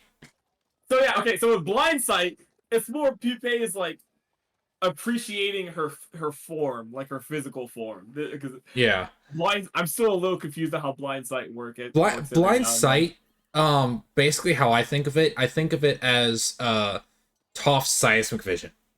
Yeah, that's how I think of it. Just appreciating her form, then, not like her eyes. I have no information about her eyes. Like the year that was just transplanted into your eyes is just an absolute trip for you because you can actually see. Yeah, you see colors and other details. I actually wait. So what do my memories look like to her then? Seismic thought, like seismic sense. That's all it seems like. Dude, that's so funny.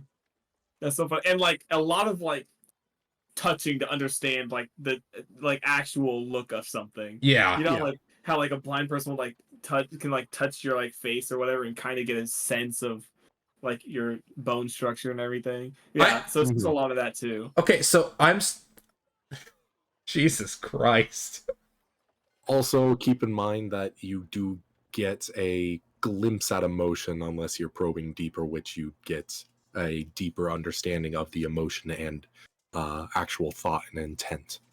Yeah, but like I don't think Pupae definitely is just like flashbanged by what the world actually looks like. Yeah.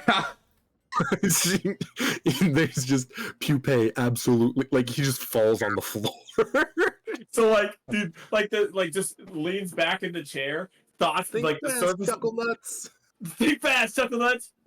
Dude, the fucking like leans back in the chair. The surface level thoughts that she's seeing is like grocery list, need a new instrument. What songs am I gonna play?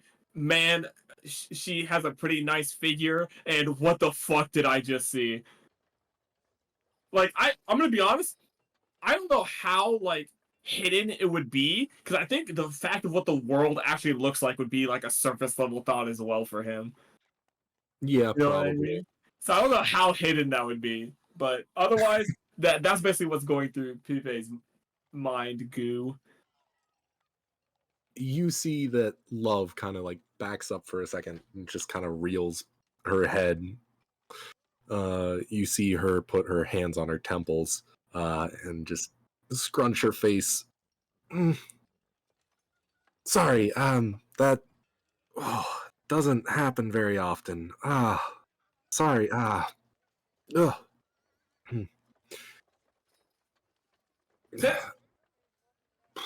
And like, as like a thought, like that she notices, Pipe just like kind of be like, I mean, like how would they word this? Like that doesn't happen very often, but like if you want it to happen again, we can meet up sometime. Yeah, good. Listen, buddy, that's not appropriate. I'm at my job. But later you won't be. Is the thing. The thing is, it's all in his head, so not even the other guards can attest that it happened. He's just saying these things out loud, and the guards are just like, The two guards are like, what? Is he some kind of pervert or what's going on? But you gotta think though, how often throughout her day does she see stuff like that in people's minds? Let's be honest. No, Yeah, like that's the thing. There is no way in hell she has seen what she just saw through Pupae. All right, I think that you are fine to go ahead. Yeah, I'll maybe take a small break. Pupe is gonna motion for like a pencil, like a quill and piece of paper. Just so you know, I gotta dip at 10. Just so you guys. Okay. Just Oh, okay. heads up. Yeah. Pupe's gonna try and get a pen, like a quill and paper to write down like basically like Email. you want to hang out sometime after you're done working, Jesus Christ. You see her digging. You see her dig into her pocket for a second, pull out like something oblong shaped. You can't really tell what it is, but you can sense that there is like something of sugar consistency, a granular object. You see her crack the oblong shaped in her hand and pour it out on her wrist before snorting it. Yeah. It's just smelling salts. Okay. I'll get through the next couple people and then we'll call it good for the day. You are good to follow the guard down the hall and into the city. You should be good to go on and do your shopping. As they leave, Pupe's gonna like hand blow a kiss towards her. She completely disregards it. Unlucky. Fair. You see her walk towards a door and open it, and Bricks, that's when you see this tall angel woman enter into your room. Can we do yeah, I was actually real gonna quick? hop on over to Akhenaten. Yeah, as we you- could knock out mine real quick. Yeah. Akhenaten, you walk into this room and you see a very prettily dressed humanoid, except the head is replaced with that of a fly's. Akhenaten smiles when he walks in question mark? Smiles? Question mark? and says, "Well, hello." It really sounded like you were hitting on him. Maybe. You see him chatter and click for a second before saying, "All right, let's get this over with." Mm-hmm. Would you like to roll a wisdom saving throw, or are you just going to let them in? I'm gonna let him in because I realized that this actually might be a good chance. Akhenaten realizes this might be a good chance to show someone his side of the story. Mm-hmm. And he because he's Are never you? because he knows that they're gonna see it from his point of view, and to this person it might seem like a distant fairy tale, but to Akhenaten the idea of being able to get this out to somebody and have somebody believe him is very important. Okay. Yeah. Well, if that's the case, do you want to try and hide anything? Um, I mean, the story of Akhenaten, no, because he didn't do anything wrong. He was falsely accused, and that's the kind of the story that he's regaling to this person. Technically, he would be hiding the fact that he knows about bricks, but he's hiding it in a way that's such a misdirection. He wants to focus. He wants to tell the story of him. To get someone to know that he's not a criminal. He's not a crook. He doesn't care about bricks right now. He just Yes. wants to explain himself. Yes, because Yeah. he finally sees an opportunity that maybe this person in this far off distant land could see that he's not a bad person, Mm-hmm. Yeah, no. If that's the case, you're still gonna need to make a wisdom check, but this is the easy mark room, and as well as that, it is the you are trying to hide with more. I don't want to say more important information, but that is basically it. As something Mhm. that is going to take more precedent over thinking about bricks. So, Yeah. could you give me a wisdom saving throw? Do I do it at advantage or just regular? Nope, just at regular. Okay. 18. Yeah, no. Whiffy. You're fine. Yeah, no. I think we'll go ahead and shift in that music again. Actually, I think I have. Do do do do do do. Give me some Egyptian music, baby. Hopefully. Is this the one? I can't remember.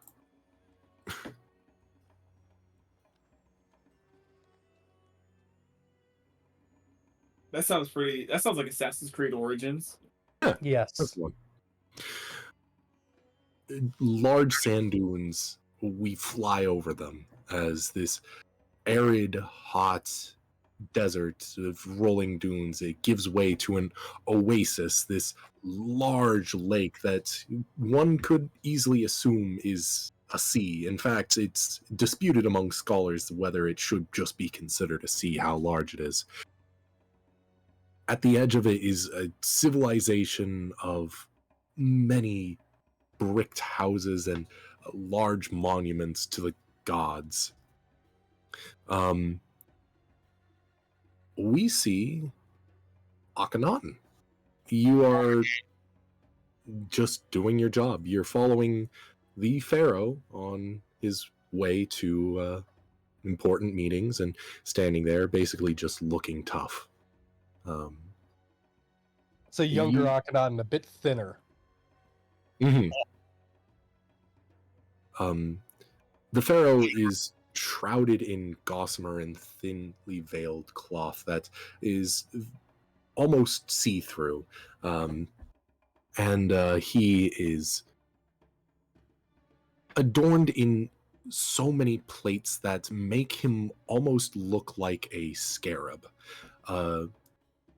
Pearlescent, like a fractaling light off of it in that shimmering like rainbow pattern that scarabs have, but with a dark tint of blue that is reminiscent of lapis lazuli, and gold outlines everything. And he turns to you with this long, doggish face, and he says, "So, what are you doing after you're done with your tenure here as my bodyguard?" He thinks for a moment and he says, "Most likely re-enlist into the military." Shame. I think you do better at this. You know, I'm surprised you don't want any upward movement. Do you not want to be my delegates? The offer is still on the table. I enjoy the field. I thirst for battle again. I miss it dearly. Yes, Well, I'll see what I can do about that. Yes. Thank you, Pharaoh. Do you wish to lead? Akhenaten thinks and says, "Perhaps leading my men into battle seems like a good destiny, a good fate. Solness would smile upon me, I believe." Well, you definitely proved yourself during the coup 2 years ago. Indeed. That's the last time you got to fight, no? Yes, it has been too long. Well, there's a small kingdom to the south that seems to be asking for independence, so maybe I'll send you off that way and we'll see what you can do. Oh, it would be an honor, my pharaoh. Yes. Let me retire for the evening. It's starting to get late. If you don't mind, I think I should be fine without a doorman tonight, as his two concubines follow from the hallway. This is normal. Like this kind of thing, happens. Like I'm sure this isn't the first time he's been asked this. And so he nods and he says, "Yes, my pharaoh." Mm-hmm. And he's gonna let the pharaoh go in, and after making sure he gets into the room safely, he's gonna start heading away. Mm-hmm. And my question is, what did you do that night? He Akhenaten feels if he's not he needs to be responsible for someone's safety. And so when he's not guarding the pharaoh, he's guarding the palace broadly. He joins the regular guard, so to speak. And so instead of being the pharaoh's royal guard for that night, he becomes kind of just regular guard. Mm-hmm. And it's on your regular guard duty that something kind of strikes you as odd, as a delegate you saw earlier in the evening is just now leaving. You seem to see as he walks around with a stutter, kind of swaying from side to side. Akhenaten approaches and says, "My pharaoh, are you okay?" This is a delegate from earlier in the day. Oh, delegate, my bad. It's very odd to see somebody leaving the palace at this time, as dinner was hours ago. Yeah, he comes up to make sure that they're okay. At first, you assume it's just a stench of drunkenness from a new advisor or delegate. But as you approach closer, you see that they're adorned in black veins. Their eyes are glowing an unnatural greenish, yellowish hue. Is this poisoning? Is this like trademark like poisoning of some kind? This seems to be some sort of magic. He's immediately And- put on alert. He's immediately concerned. Mm-hmm. And as you see the man falls down, writhe, and falls limp, and just dead silence. Nothing but small insects in the night can be heard. Immediately I'm gonna rush to the Pharaoh's chamber because immediately his fifth sense kicks in and he knows that something's wrong and the Pharaoh is most likely involved. So he's gonna rush to the Pharaoh's chamber. Mm-hmm. As you do, you hear creaking as the man rises once more and attempts to attack you. But with a deft maneuver, you easily decapitate the man. Yeah, it's like he doesn't even know anything's fucked up with him yet. He just like reflexively no.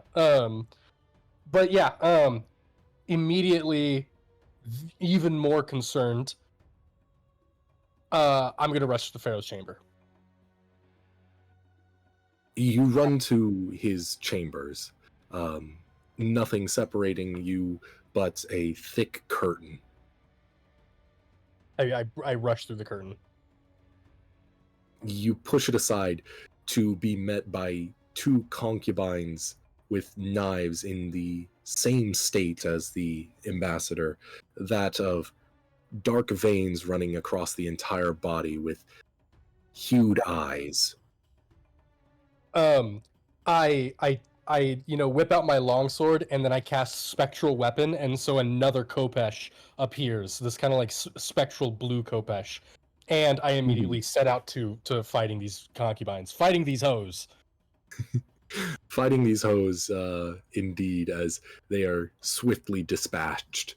A blue Kopesh illuminating the room, its only light, as you see the gossamer bedding stained with lots and lots of blood, as the two concubines are, dead on the floor, both carrying very similar kopeshes to that of yours. I walk over and do I see the Pharaoh's body? Yes, it is very much cold and dead at this point. It also has that kind of veins running along it. And as you get close to investigate, you see him open his eyes with the telltale greenish yellowish hued eyes as he jumps and tries to attack you. And It's this scene of like, it's Akhenaten trying to defend, and trying to plead with the Pharaoh, trying to reason, trying to see if there's any sort of humanity there. And then as the Pharaoh gets more aggressive in his attempts to kill Akhenaten, Akhenaten delivers a killing blow to him. And I want through the thoughts that he's sharing with this fly person, the thought of just sheer pain and agony and emotional stress and profound sorrow that this causes in Akhenaten to be very clear. Like that's all he's feeling as he delivers the killing blow to this to the undead pharaoh. Yeah. as you have delivered the final blow, he falls limp. Those telltale black veins that are even visible through the thin fur, sleek fur on him.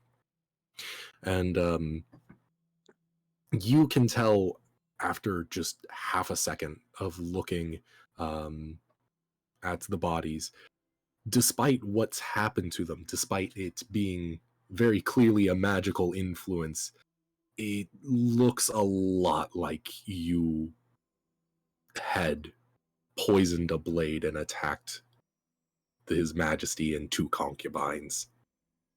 he's kind of like sitting there, like cradling the pharaoh's body, like crying, and in this moment of sadness, and I'd like to think this would be the moment that like the other guards show up and see him cradling the body, um, and in a moment of terror and sorrow and fear, he flees. He jumps out of the window, hurts his leg when he lands, and then just takes off into the night.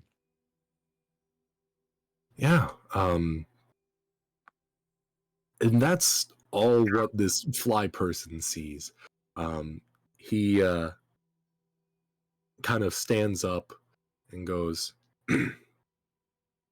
I am going to go report this in some capacity, but it seems that you are innocent in some ways. We'll be in close touch. Please follow the guards down the hall. As he slips up his mask and leaves, he is crying quietly. And yeah. Okay, I'm gonna dip. Have a right. good night, you guys. You too. See ya. Okay. Okay. We'll shoot on over to Bricks. Yay. Bricks, this angel woman walks into your room and kind of looks a little puzzled, but then just brushes it aside. Did you meet Pupae? Good morning, Albie.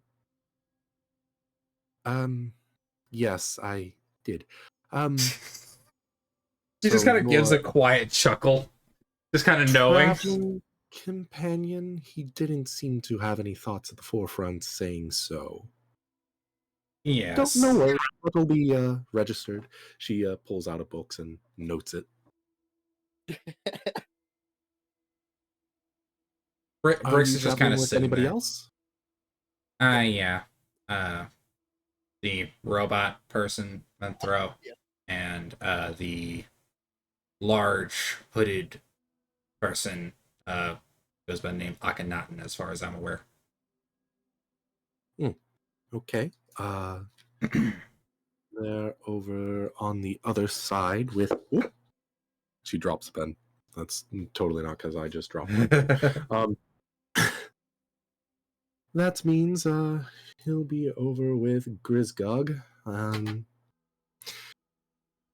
I'm Love. I'll be your interrogator today, and if we go through this pretty painless process, you should be fine to head on in the city. It seemed that your friend over there was only concerned with a shopping list, so I assume you're here to do the same. And Yes. her. I was concerned with her too. I will let you know. My mind's a little cluttered. So. All right, that being said, let's just get down to it. Any resistance will be considered an act of restraining information. We will have you put into prison for up to 4 days if not compliant. And let's see.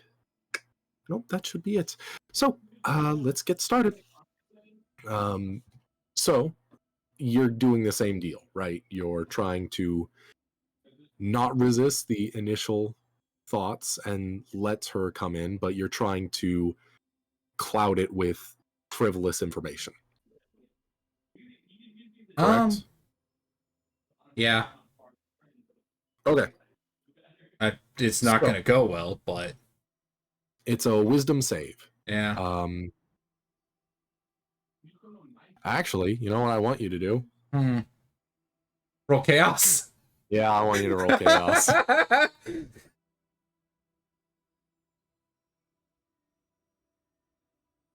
I feel like she goes to start it, and then Bricks just looks down and is like, hold on. It's going. There it is. 6463. Control F. 6463? Yep.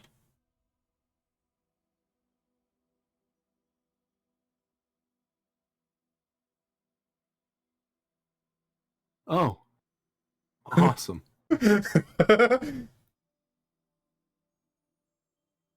So, by the looks of it, some divine recompense.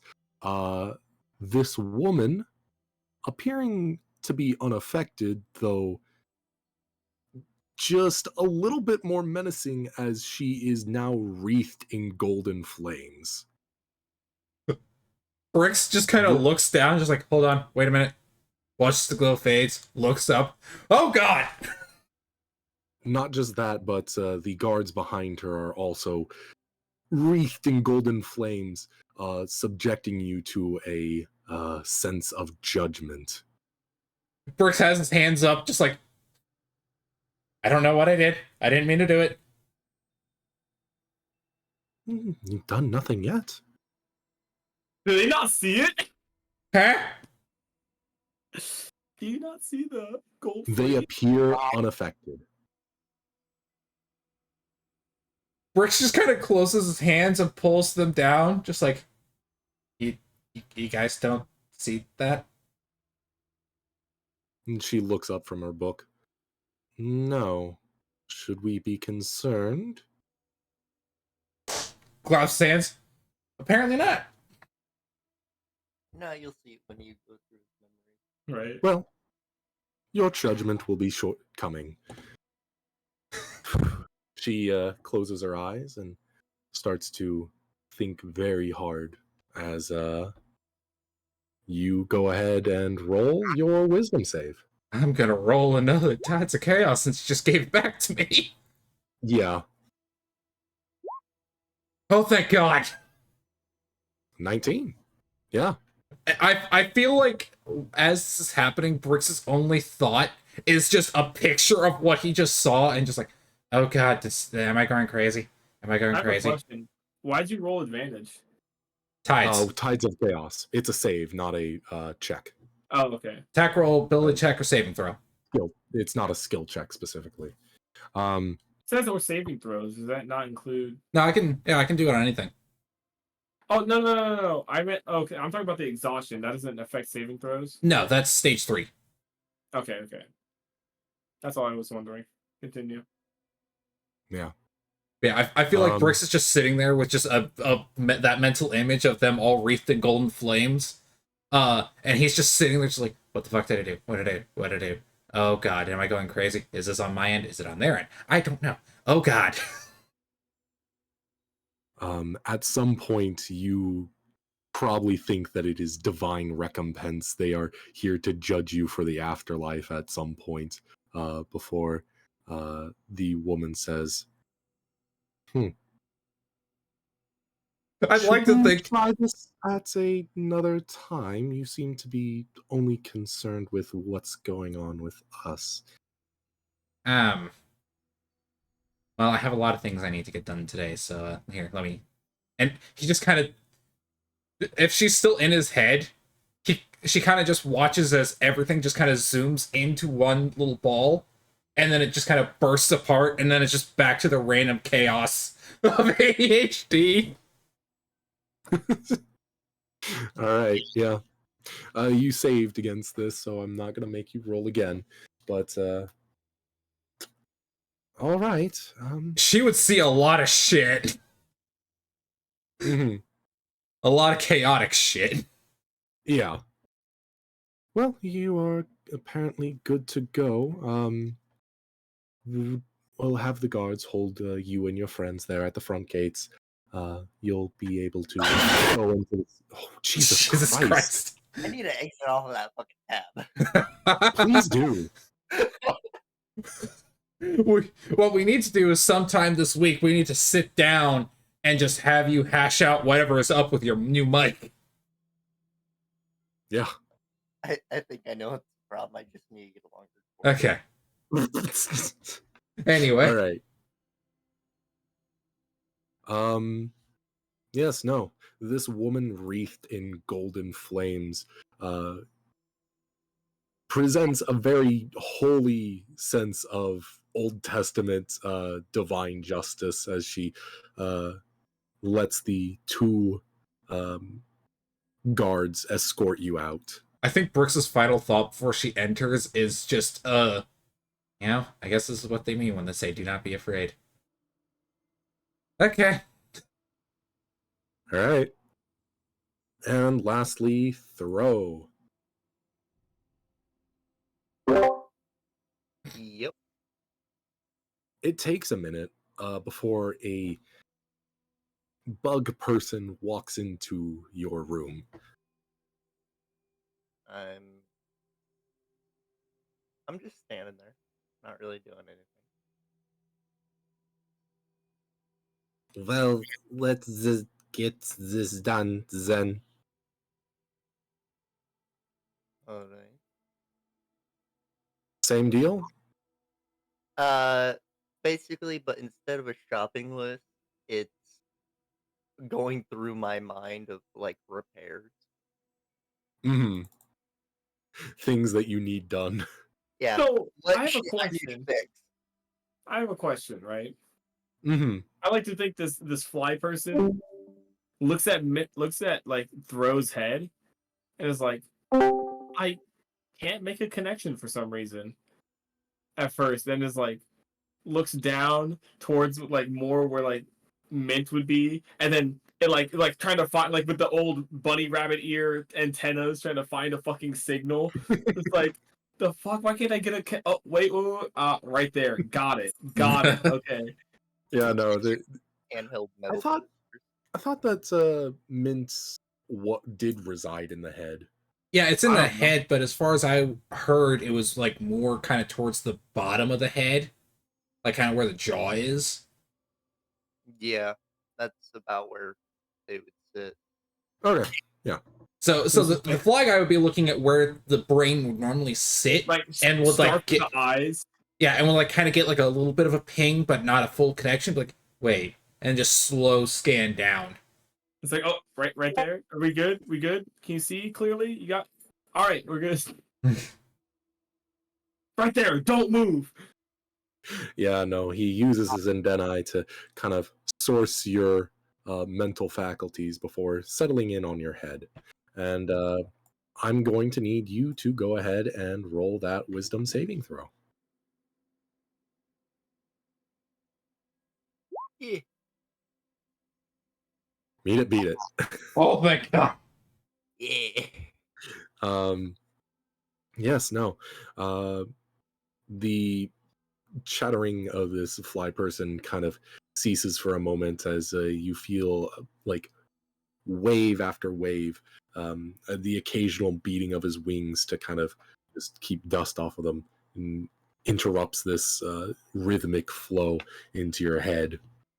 As you think about, normal things, you think about what repairs you need, what materials you're going to need for said repairs, how much is it going to cost you, how much time it's going to take at the forge, and all this whatnot. And if I would have just barely failed, it would have been like, and then a glimpse into my past, how much I hate bricks shows up.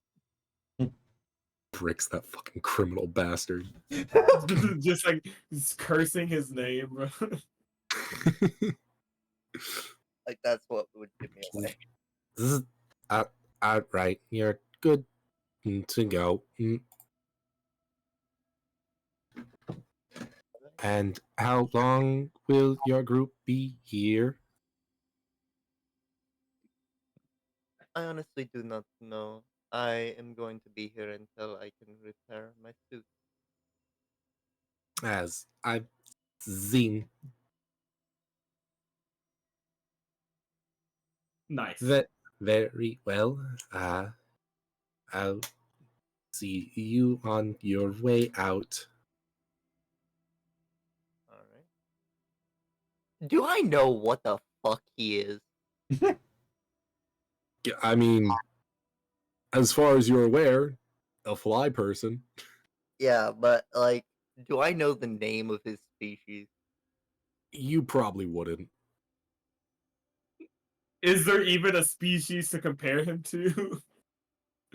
Other than a fly? He's like bricks. He's just an anomaly. He's what are they called? Tricrines or whatever? Oh, Okay. Thrycreen? Yeah. See, okay, because I was thinking, right?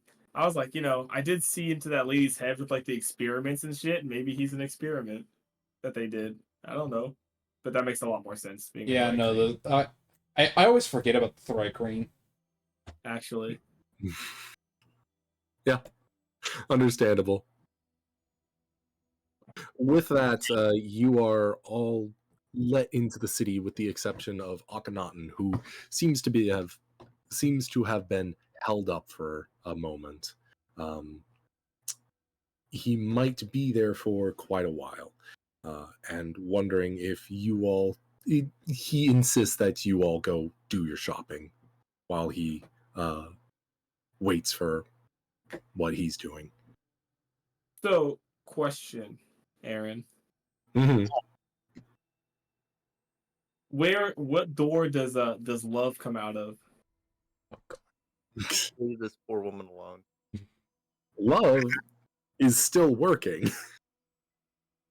See, the thing is, how I'm thinking of it, right, is that Pupe has never had that experience with someone before. Like, they have never been able to, like, look into other people's, like, memories, true, like, in a sense like that very well, other than, like, getting more insight on, like, stuff just because, in their mind. So it's just like, that, and being able to see what the world is like is crazy for them. I feel like Bricks would walk up to Pupae and just be like, "What did you do to that woman?" I didn't do anything. She went She to was my mind. wreathed in holy flame. It had to be your fault. It's all your fault. You're the reason. No, it's like I didn't do anything. When she came into my mind, I was able to see into hers. Oh, that makes a lot of sense. And is that what the world looks like? I mean, I don't know how she sees it. She might see it differently than I do, but there's so much. What's the word? Color. yeah. I mean, you gotta understand where I'm coming from, right? I've never actually seen the world. No, I know you don't have eyes. I understand it. I think it's just kind of one of those where it's like you kind of get used to it and take it for granted when you deal with it your entire life. Well, I'm just trying to. I want to hang out with her some more. I mean, that was crazy. I mean, if we could do that thing again, I'd love to see more of the world. Uh-huh. Well, if you see her later, then you can interact with her. Well, probably not, but oh well. I'm sure if not, then I'm sure I can find somebody else who can do the same thing. Yeah, probably. Who knows? Maybe at some point one of us can do it. I mean, I don't think she was talking to. I don't know which one of you she was interrogating, but they must have multiple people who can do it. I was the only one she did. Anyway, what do we need to get? I was stuck talking to a bug. You're a bug? Yes, a giant fly. Like the one that Bricks here can summon, or how big was he? He was like person sized. Oh, he was actually pretty tall even for a person. You'd probably estimate around maybe 6'2". Jesus. God, that's a big goddamn fly. That's a big bug. Ew. So not like Bricks' what's its name? Bubba. Bubba. I need to resummon Bubba. I'll do it later. So I need Bubba has received a lot of abuse through this campaign. Dude. I mean, I'm sorry, but a familiar, like if you have the five familiar spell, if you cast it, your familiar is going to be dealing with some shit. I think I'm the biggest fan of when Bubba blew up a munitions tent. I was gonna say when Bubba was bobbing, Bubba was bobbing and weaving around the fucking the Spectre dog, yeah, the Huntsman Spectre dog's like just an AC of 10, and the dog couldn't hit it until the very end. What a good distraction! Gosh, that poor dragonfly. When's Bubba gonna get an inspiration? Anyway, Yeah. So, man, you're gonna head to, I'm guessing, a workshop for the materials and stuff you need. I'm going to head to the general store first, and I'm going to get, well, actually, first, before anything, we need to head to the bank. Or a fence. I prefer the bank. As soon as Pupae says "and a fence," you see Ajax walk through the gate with his cart and go, "Hey, my friends, how's it going? Aye. It seems you made it through about fine. Well, though for the tall one. He, So what's this I hear about a fence?" He can't hear. He can't hear He did not Pupae. hear. Oh wait. Oh yeah, that's right. Yeah, no, he can't hear me. Yeah, Nope. yeah. No. Yeah, no. Yeah, no. He couldn't. Nope. So, Brix is just kind of like, aye. And just looks back to the other two. Do you need a guide around the city? It's 3-tiered, so it can be very easy to get lost. Pupae's gonna go up to Ajax because Pupae is a fan of Ajax. Brix just looks over and is like, let me guess, 25 gold for a tour? Oh, jeez, no, I'm not. Listen, if you go to any other tour, yes, maybe. But I'm offering a generous 10. Dude, Pupae's gonna walk up to Ajax. Look, Pupae is lawful neutral, but Ajax is their kind of person, right? Personality wise. Similar personality, just different, spectrums of moral compass. Right? Like so Pupae is gonna walk up to Ajax and motion for a quill and paper. Just do like a hand, like flat hand, like writing across while looking at Ajax. He can't speak. At least not normally. Well, X marks the spot. Usually people use that for potential marks. Paper, quill. You Bricks, please. may have unintentionally given away the fact that thieves can't, or at least he thinks that you are saying something and thieves can't. He's motioning for quill and paper. As Pupae, you would know, thieves can't can be translated through many means, and one of which is writing on hands, or at least motioning on hands. Yeah. So thieves can't, they ASL. It can be. In a way, yeah, it can be. Dude, look, Pupae has been out of the business for a while, okay? And normal people that they have interacted with, that's like a pen or pencil, like a pen and paper. Mm-hmm. Right? A little rusty, but getting back into it. Yeah. Bricks, please. He's motioning for a pen and paper. Oh, goodness, I don't have anything like that. He kind of looks around, and he walks over to a petition board where there's a whole bunch of favors. There's, potential contracts and stuff like that. Basically the Craigslist of the fantasy world. In fact, there is a Craig's list where he posts things that he likes. And you see him take Craig's lists and pull it off the board and swipe a little mud from the bottom of his foot and go ahead and put the glob of mud on the paper for motions for you to go ahead and write with that. Perfect. So basically, Pupae's just gonna be writing out like, you wouldn't happen to know where a fence is, would you? I think I know a guy. Although they might be not the kind of person you want to draw your attention to right off the bat. Perhaps maybe we go on a little bit of a tour first and then I introduce you. Make sense? What's the Yuppei's just price? nodding. 10 gold.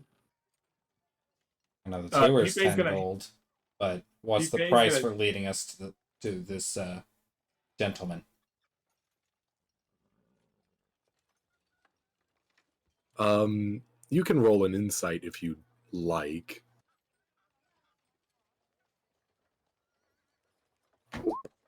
11. Yeah, even with an 11, yeah, no, you can tell that what he's doing is he's hinting at this will be a front to get you to meet the guy. Okay. Yuppei's gonna write down like, looks like we're going on a tour, and then hand him the paper with 10 gold in it. Yeah, you do so. And he starts walking you around the city. It's full of these very busy marketplaces with stalls set out. A lot of food and such is set out to begin with. As I said earlier, it is a tiered city. Oh, geez, where did I write this down? Oh no! Oh gosh! I'm golly! God, oh fuck, oh shit.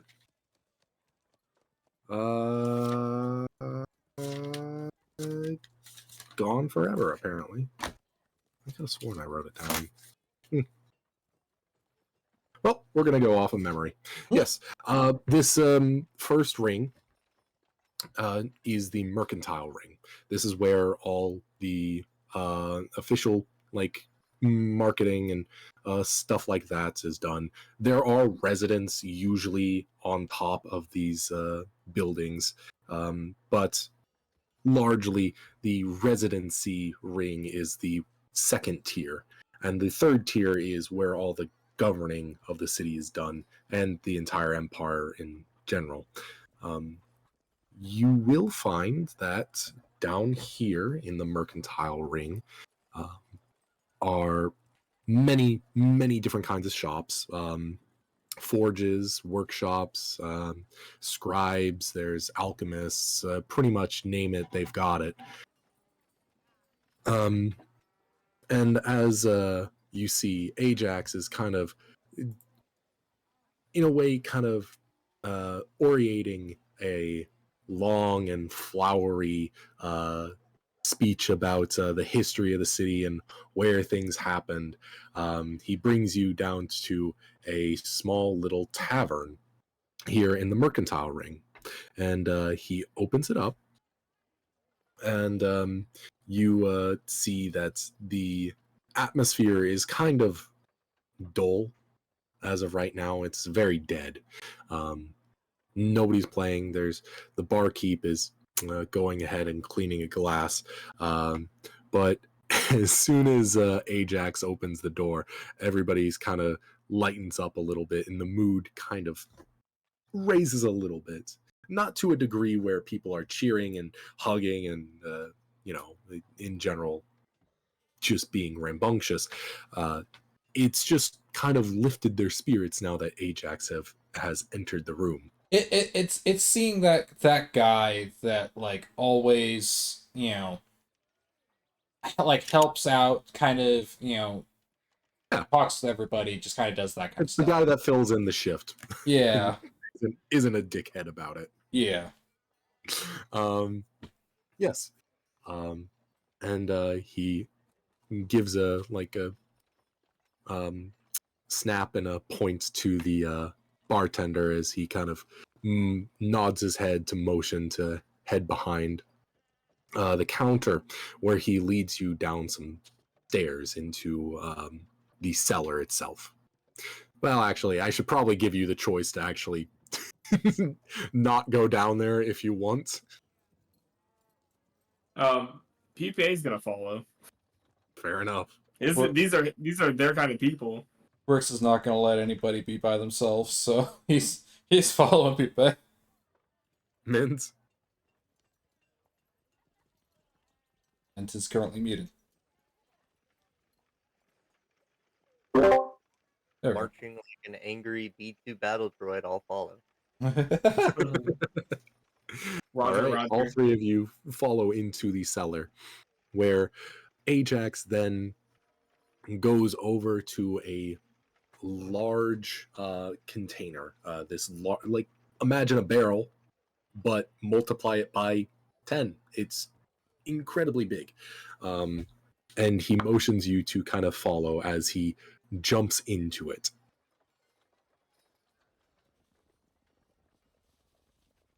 Like it's a standing barrel with like the top is open. The top is missing. There's stairs up to the top of it.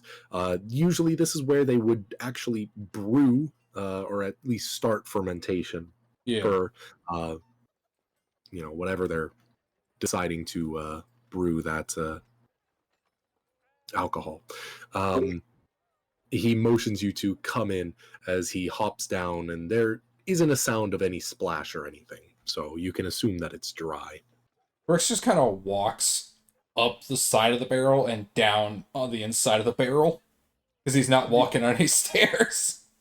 Pipe just kind of like walks up to the steps, gets to the back, like to the end of it, turns around, salutes to fucking Mint, and just drops in. Yeah. It's kind of a tight squeeze with you two in it, as Ajax is currently just standing there in the middle of it. I'll get up there, I'll look in. Is there room for me in there? It'd be a tight squeeze, but yeah. Brooks is like not on the ground. He is like on the wall, just kind of giving space. If I pick up, would that help with space? Like holding a child? I guess. But Ajax kind of gives you all a wink before he just like crosses his arms, falls backwards towards the wall side of the barrel. And as he does so, you see the barrel open up to a passageway where Ajax then does a somersault, a backward somersault, and stands up and says, "Well, follow me." My kind of guy. Yeah, Pipe is definitely following still. Can't wait to piss off the underworld. Never. I'm just waiting for the chaos proc to hit as soon as we get in there. You see these hand-carved sheer stone walls, that same stone color as the large monoliths of the city, like the city walls and very important buildings. This kind of muddied gold color that sheens opulence. And it's this passageway. As you go down it, you can hear the rustle and bustle of the streets above.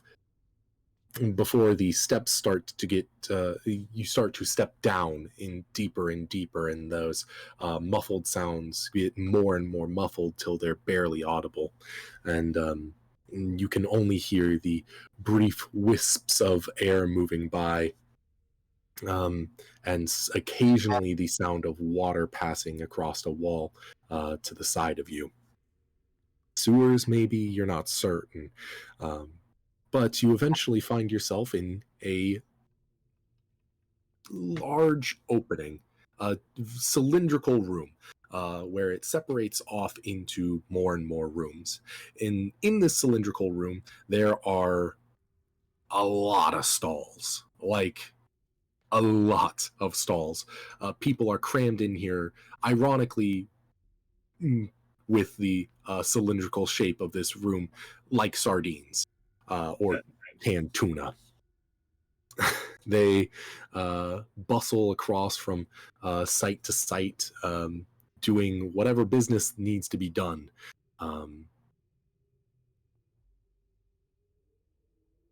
Ajax then leads you into another side room. And above the doorway, you can see... do any of you read Primordial, specifically the Earth form? I have Primordial. Okay. You see above,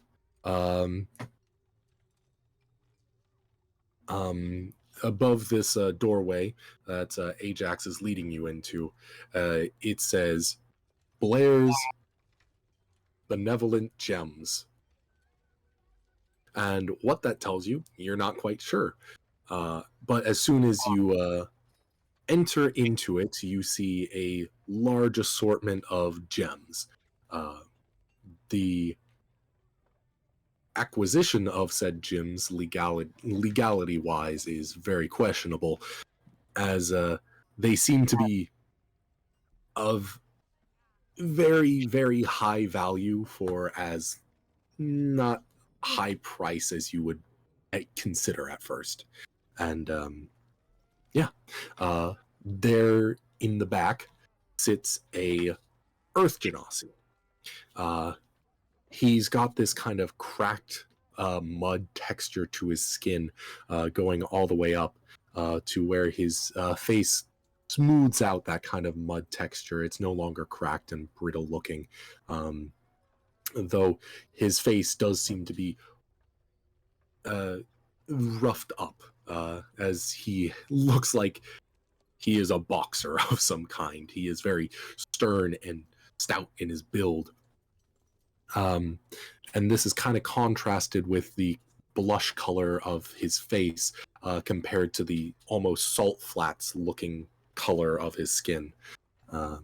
And above his right brow, you can see, you'd call it you could probably assume to call it a staple nowadays if it wasn't so thick. It's like a thick cut of metal that seems to be affixed to his brow.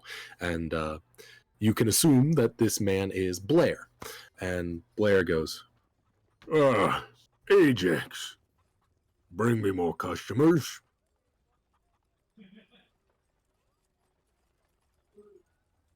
Hi. Wait.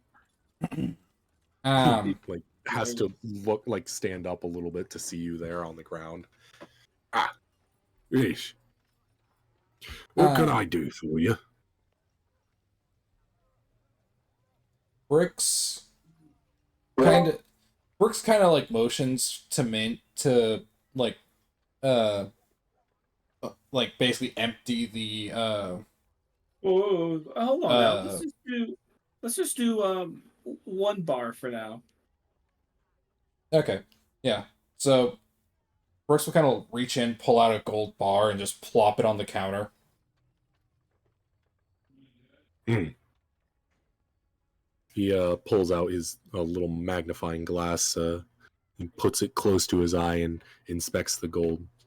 You see him take out a very slender, stout knife, scrapes a little bit off of it, and rubs the flake against his skin. And you see him pull out a bottle and pour a little bit of the liquid onto the gold. As he places it down, he watches for a little bit, and seeing that it doesn't change color, he wipes that gold off of his wrist, and he goes, "All right. So, surface side, it's running about $250 per ingot, but it looks like you're in a rush. So, how's it say? $215."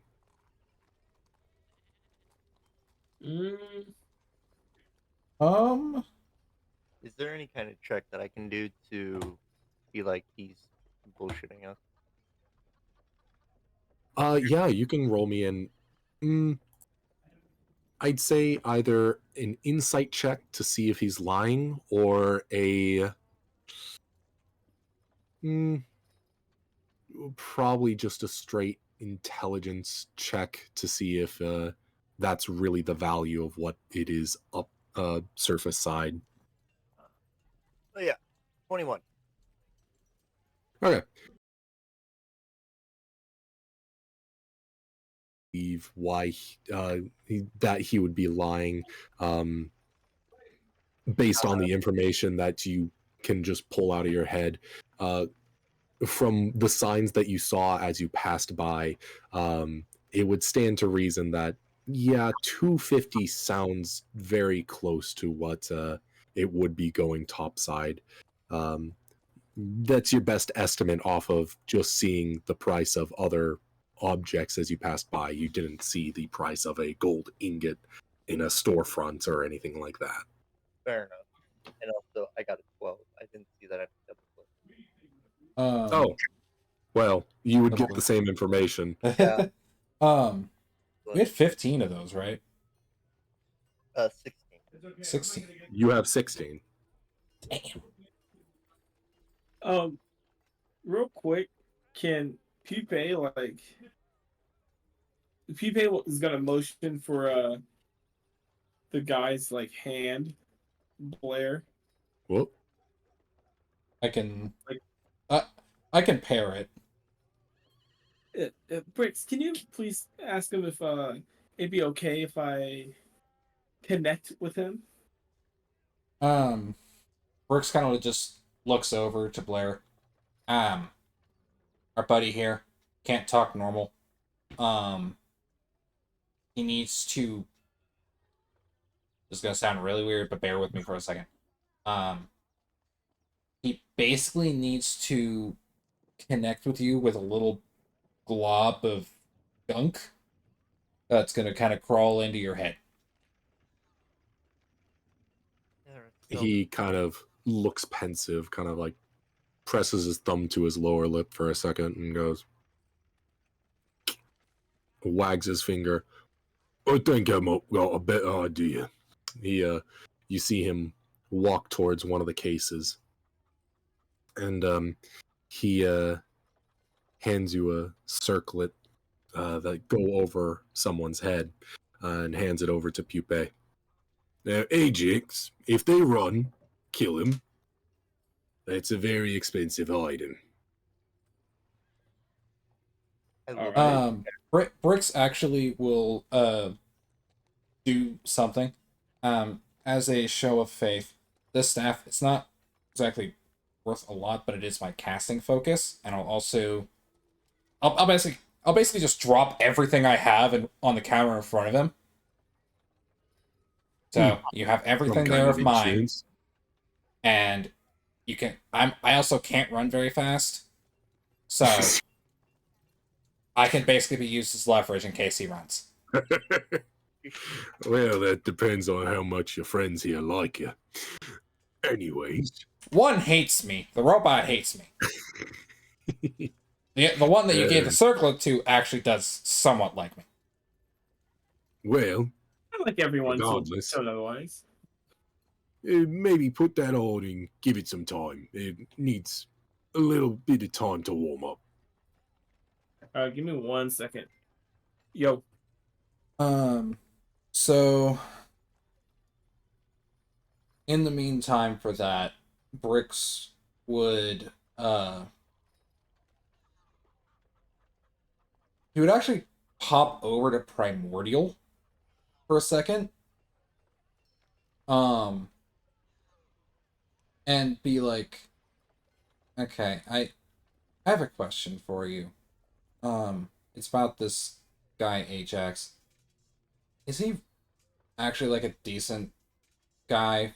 I mean, considering where we are, there is a limit to everything, but I just need to know, is he gonna stab us at the back? You instead of you see Blair like open his mouth for a second before Ajax responds in Primordial. Hey, that kind of hurts, Chief. That's oh. Look, I don't. I look. I have trusted people, okay, and I've gotten stabbed in the back.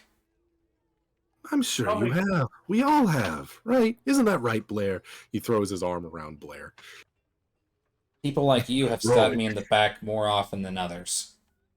Pupe pulls up their shirt and shows like a spot where there's like an actual like like a chunk was missing and was replaced because it's like cleaner than everywhere else. Like just in their back. Then there's It's falling apart because I know it hurts, but you also have to consider kind of where we are. I know. That's fair. That's fair. That's fair. Just understand that I have nothing to gain from being a dick to you. You have all of our belongings to gain. Yeah, but what do you have? Like bags? An and a staff. exotic animal. An exotic animal is what we have. An exotic and animal. That's and a one of a criminal kind thing. creature. Bro. So Well, he doesn't know that. yeah, as far as he's aware, you are a whole entity. There's not two of you. It's still just an automaton. Yeah. So how That's long right. does the circlet take to like kick in, I guess? Well, normal attunement rules says an hour, but I kind of want to just, have you be able to talk to them. So Okay. just shorten that up just a wee bit. I figure Bend it's the kind of, rules.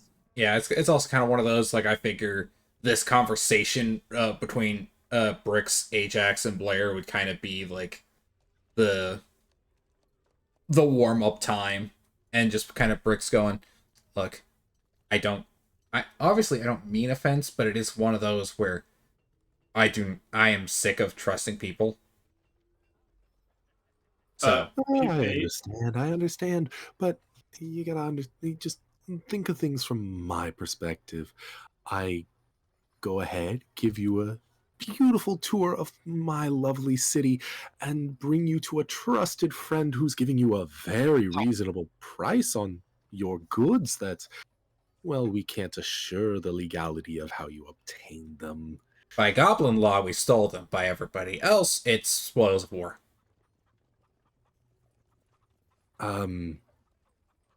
Though you're a civilian, you're not enlisted. That's still a crime, Chief. No, we got kidnapped by the goblins, and on our way out, we grabbed it. I'm okay. But and Bricks is just sitting there with a very wide grin. Non-combatant stealing. The fucking Pupae is like goes to like speak to Bricks in their mind, in his mind, and it's like, I mean, technically, it is still a crime, but it like hears their own voice. But it's like, a goblin crime. Yeah, we were pretty combative. We were pretty compatible. Dude, but yeah, no, Pupae just hears their own voice and is like, huh, interesting. Understand that this circlet it's allowing you to speak with other people, foregoing the whole, it's not speaking out loud, it's speaking into other people's minds. So it's giving the warlock's eldritch mind. Yep. When you have a great old one. Then like Ajax is probably like, see, this one gets it, and Pupae just like looks confused, like, what the fuck?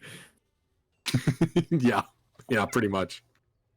Man, he's been able to see today, and he's able to talk to people without having to use psychic powers or fungus.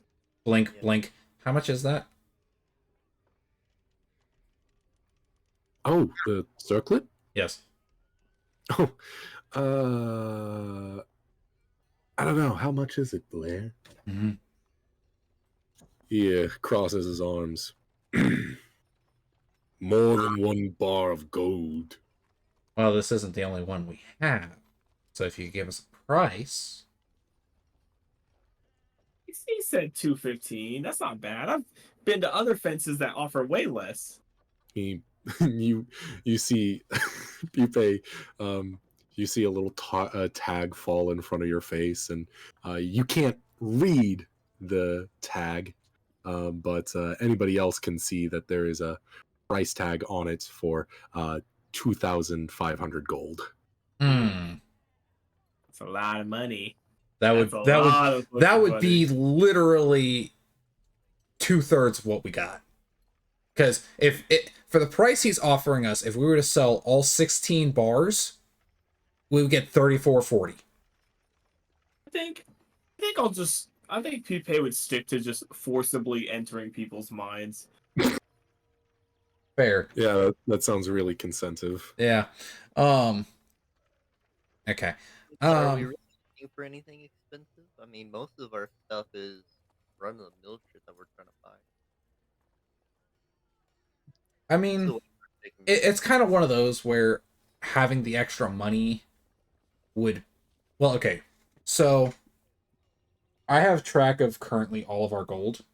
Good man. Well, I didn't have the bars because I guess Mint had that written down. But so we have 16 bars of gold, and then we have 600 loose. So we have so total, once we liquidate everything, we have 4K gold. We'd have 1,500 left over afterwards. Yeah, I think I'd rather just save it.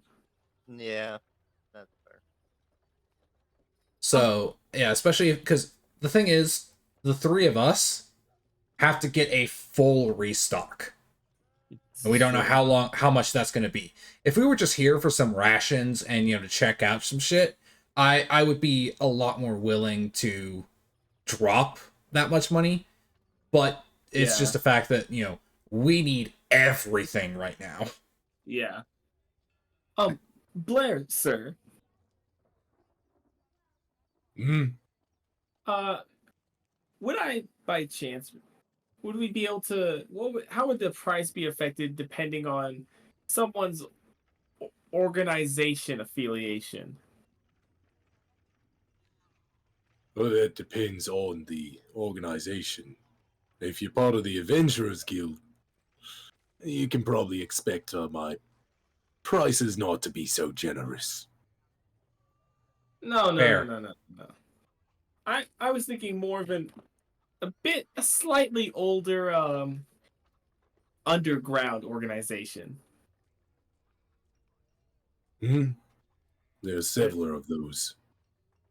Pupe's gonna turn and reveal on their left shoulder, just kind of show it to Blair, but try to hide it from the other two.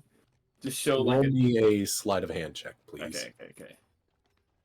Sleight of hand. Everything's in alphabetical order. I know how the alphabet. There it is.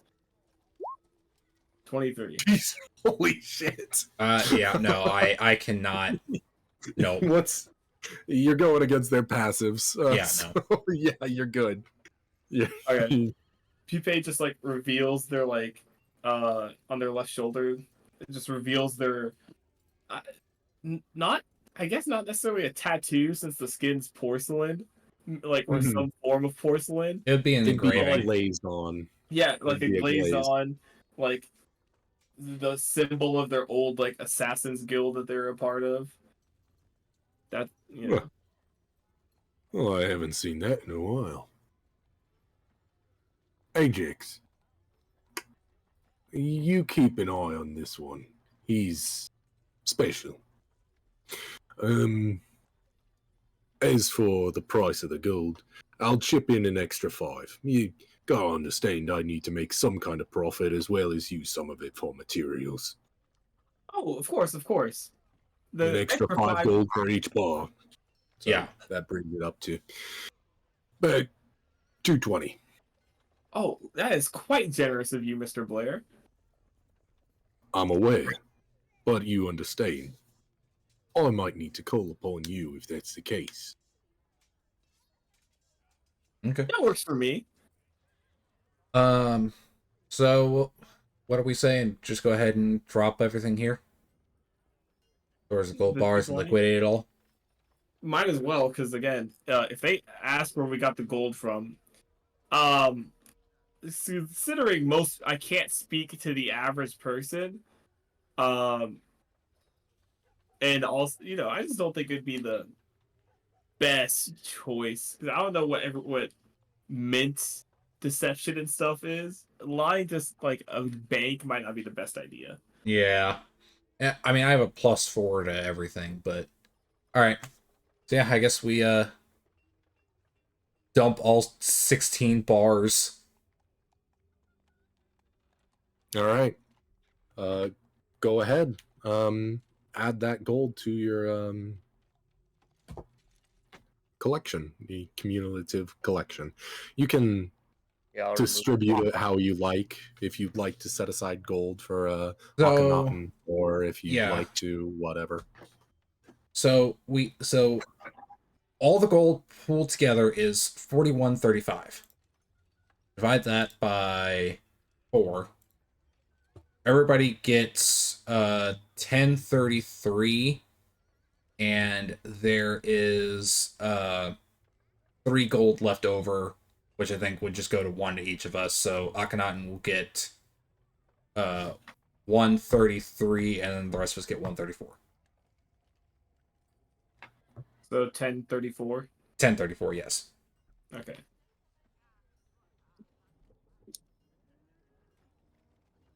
God, I just gained so much weight off of just gold.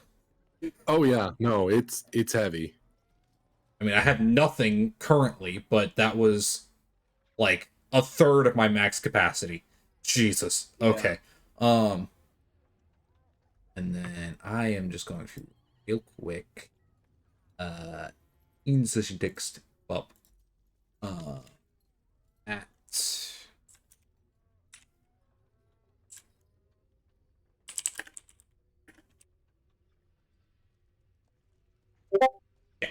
all right. Okay. So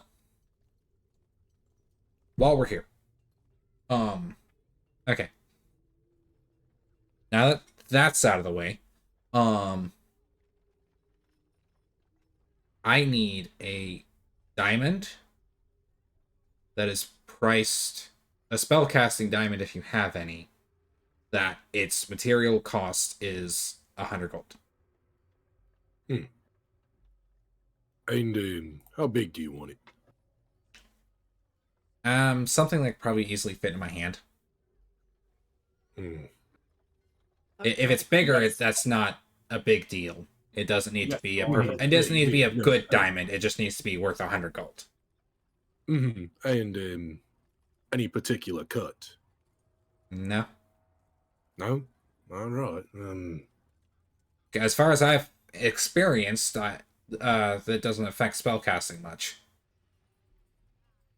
How about this one? Can't sell it for full price. It's got an off yellow hue.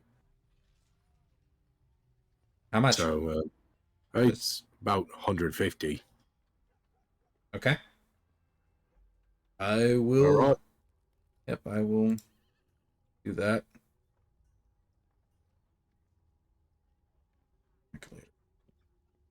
So 50. Yeah. Beautiful. I can cast Chromatic Orb now. So, do the gems and stuff get consumed? No. In Not unless No. it specifically states, like, Revivify consumes it. Yeah. And other thing, basically big spells like that will consume it, but your standard, identify, Okay, Yeah, identify chromatic is the orb. one I was worrying about. yeah, things Yeah. like that do not. Okay. Mr. Blair, do you have any pearls of the same pricing? 100 worth, also for spellcasting. Just one pearl or a string? Just one pearl. I'll request. Hey, give me 1 minute. He fiddles around in this big case behind him that's just full of labeled drawers that are about the size of a shoebox each, and he looks down the list. 233, 234, 235, and he pulls open that one. He looks inside, throws it back with a flick of the 2 fingers, and then pulls down the one right beneath it and pulls out some pearls. So, is a string of pearls worth 100 work for the spellcasting, or does it have to be one worth 100? I'd say either works, because you can also use like denominations of diamonds for for spell casting as well. It doesn't just need to be one big diamond worth that amount. It can be a bunch of little diamonds worth that amount. So I don't see why pearls would be any different. Yeah. Okay. Well, a string would work too then. Brooks just tends to ask for like full diamonds just because it's like, you know, They're easier to keep track of. Yeah. But a string of pearls particularly would probably be easier. I'm sorry. Go ahead, Minthro. On the bright side, me and you can just throw those pearls back and forth. I've got identified too. Yeah. Yeah. As long as you get owl feather, that's easy. I mean, yeah, that's not hard. He pulls out an array, several pearls, varying in size and color. One is a really small black pearl, while another is a very large, lustrous pink pearl, while the other is kind of falls in the middle and is your classic kind of white pearl. Okay. How much for the black one? The black one? Oh, this one, it's pretty hard to get your hands on, but this is smaller than the range to actually make anything, so I've actually kind of got this one on discount. This was only about... This is... He pulls out the little glass and magnifies it. Yep, this one's only about 115. Ooh, sick. Not bad, especially for a small black pearl. Right. I'll take that one then. You wanted to fix to anything? It can be pretty difficult to keep track of a round object. Would he be able to? Would I be able to get it affixed to like my gloves? Gloves, yes, I could do that. Could also make an earring, or could make a necklace, or just the one. Yeah, earrings is a little difficult. I don't have ears, so the necklace I or the could gloves punch it would through the work. porcelain. It wouldn't be too difficult. He kind of looks as if to kind of give it a, yeah, I could do this kind of project. Like, this would take like 5 minutes. Dude, start getting all like my spell casting materials that like don't get consumed just inlaid into my body. That would be huge. That'd be sick. Yeah. How big is this pearl? Oh, it's only about like 2 centimeters diameter. It is small. Fuck, what do I have that's 2 centimeters? That's almost an inch, right? No. Not even close. Maybe. I don't know.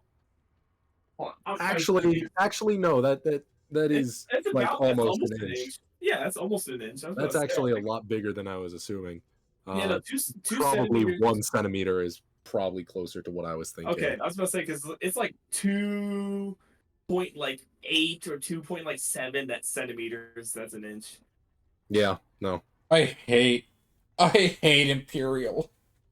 Dude, I look centimeters. Look, I only know I only know up to like about a foot in centimeters before I start getting confused.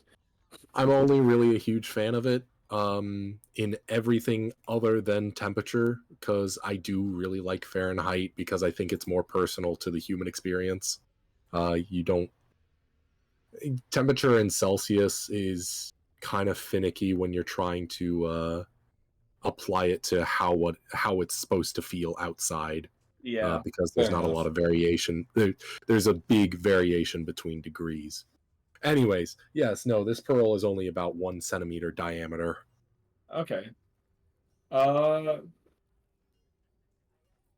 would I want this punched into my character's body is the question.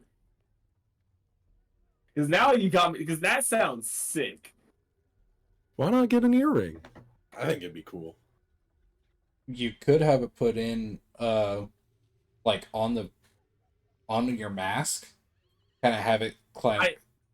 The plan is to like start switching out masks over time though. Is like you switching out masks depending on like certain situations and like moods. That's like the only problem with that. On your dominant hand, wherever the like kind of, because your porcelain goes all the way down your arms, right? The whole body's porcelain. Put it in one of your palms. I can do that. I was thinking of like somewhere on the spine would be cool too. Well, the palm makes the most sense considering it's an identify spell. So you literally will you could literally grab it with your hand, and then Good point. like if the pearl is in the palm, then it's just like right there. Good point. Oh, Blair, Mr. Blair, would you be able to inlay it into my hand somewhere? Oh, yes, that'll be a little more difficult, but yeah, I can. He pulls out like some gold wire and starts like folding it with his fingers. Normally, you would like need pliers and stuff to start like meshing this into the correct shape that you want. Even Being with an gold earth wire, master, but he seems to push it together with a deftness that's you would think not possible had he not such a hardened skin. yeah. Welcome to Earth, Genasi. Yeah, there. And he kind of starts folding it and twisting it and fixing it around this pearl, and he says, hey, can I give me a hand for a second? Oh yeah, of course. It just puts hand out. I'm thinking like inlaid into one of the fingers is what I'm thinking. Kind of like a ring almost, but like permanent. He like starts motioning where you want it, like the top, the finger, the first joint of that knuckle, or in the palm itself, in between your love line and lifeline, or like he just starts motioning to where you want it on your hand. Let's do the after the second knuckle on the middle finger. Let's do that on the top. Okay. Yeah, you see him like stroke his face a little bit. There's a little bit of what can generously be called stubble, although its material isn't really quite clear. He then goes ahead, puts the little gold wire with the pearl affixed into his mouth as he bites down. He then pulls out a little piece of charcoal, marks points on your finger, and then pulls out a little drill from a drawer underneath the counter, and you just like with it's this really weird little drill where he puts it on it and he pumps the top of it like clicking a pen, and it just starts drilling down. And then he does it to the other side, and wherever he marked with charcoal, and then he affixes that little gold laced with the black pearl. In fact, no, I changed my mind. I think silver would look better, so he affixes it with silver wire. He affixes it with silver wire. Okay. Man, Aaron's like, no, gold, no, that's ass. Silver. It doesn't fit aesthetically. There. And after the color operation, combination is too gaudy. please. After the operation and the pearl, how much would that cost? Just chip in another 10 gold for it. So instead of 120, it's 130? Yep. Okay. I gotta do some maths. Alright. Sounds good to me. You lot need anything else? Not at the moment, I don't believe. But if you ever need anything else, let me know. Or let Ajax know and he'll let me know. Yeah. And Automaton, you there. You need anything?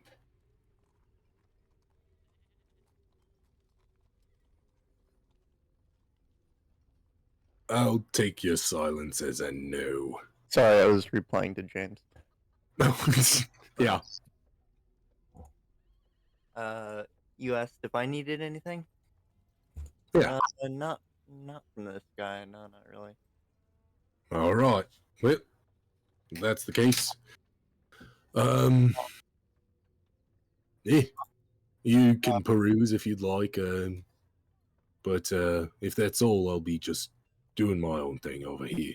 Ajax can take you around the undermarket if you need anything unscrupulous, but it might just be cheaper to go up to the sun side if you need any just mundane goods. Look, Ajax. Do you know of any smiths that rent their shops out? A smith? Oh, I know several smiths. What kind of smith are you looking for? If they have the equipment for clockwork, that would be preferred. Mm. Oh yes, we'll probably need to go above ground for that. Might even see if we can't get you into the university. You're quite the interesting specimen. I'm sure that they'd love to have a look at you. No one else touches me. All right. I'm just saying, you might have easy access to that university. Application-wise, that is. I do have a question. How long are you all staying here? That's a good question. Probably A day? no more than a couple days. Yeah. For how long it takes for me to fix myself. Yeah, it does Well, mostly if that's depend the on case, Mentor then, there. No, if that's the case, why don't you, Pupae, you said your name was? Yeah. All right, good friend. Blair, that's a circlet. How about I cover 2/3 of it? Would you be willing to give it over to Pupae here, my good old friend?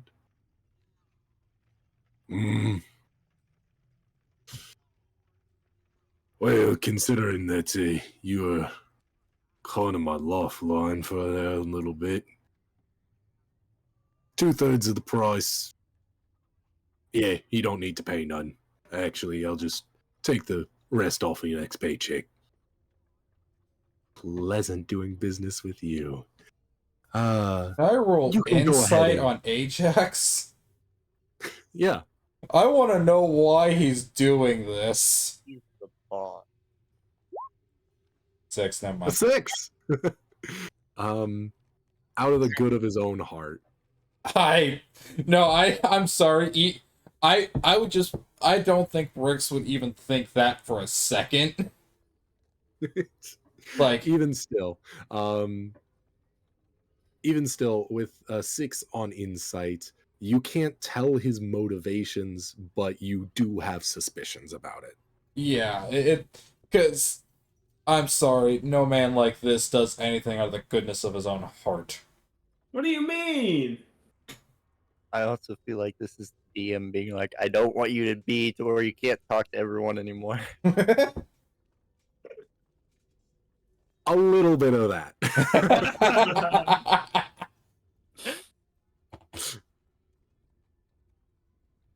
Yes. Okay. See, you can just go ahead and wear that on out. Any other jewelry that you might want to have a look at? It won't be on my check, but That is actually something I did want to do. Very reputable jeweler. He has quite a many magical artifacts. If you would like a look, That's actually something that Brooks would like to do. Just kind of poke around, see what magical stuff catches his eye. yeah. You can go ahead and roll me a perception check for anything that kind of really pops to you. Nope. I see nothing. What you do see is you see a very expensive ring with this really intense amber color that's laid with tons of runes all along the gold ring, and it says single-use fireball ring. Sure. You sure that gold ring inlaid with a lot of runes doesn't make you want to hoard it for yourself and not throw it into a volcano? This seems pretty expensive for a single-use fireball ring. Well, where else are you gonna get one? Fair enough, I Very good guess. point. Yeah, it's a very good point. I don't know. I've blown myself up with too many fireballs that it's not very like I've seen them too many times and they always go wrong.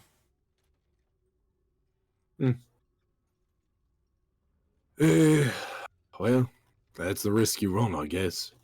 It's not my fault if you blow yourself up, though. I don't even intend to do it. It just happens. Centered on myself every single time. I can't get out. Surprised there's not a fish fry then. Oh, it's been close. I mean, I've killed a lot of people by accident. Anyway. Anyway. And then he just goes to walk out. Thanks for the quick trauma dump, I guess. Out of game my whole family. Right. Awful. Twice. What's this circlet? What am I writing for this? Is it a circuit of telepathy? Yes, it gives you the feat. Well, if you're wearing it, it gives you the feat of telepathy. Yeah. Alright, well guys, I need to go to bed. Yeah. Yeah, fair enough. I It's think 11:30. we'll probably wrap this up here, like, within the next 5 minutes. I honestly think us leaving this place is probably a really good spot to end. Yeah. Yeah. What's the weight of this circlet roughly? The weight of it, it's probably like half a pound. Probably less, actually. Maybe a fourth of a pound. So 0.25. Yeah. Okay.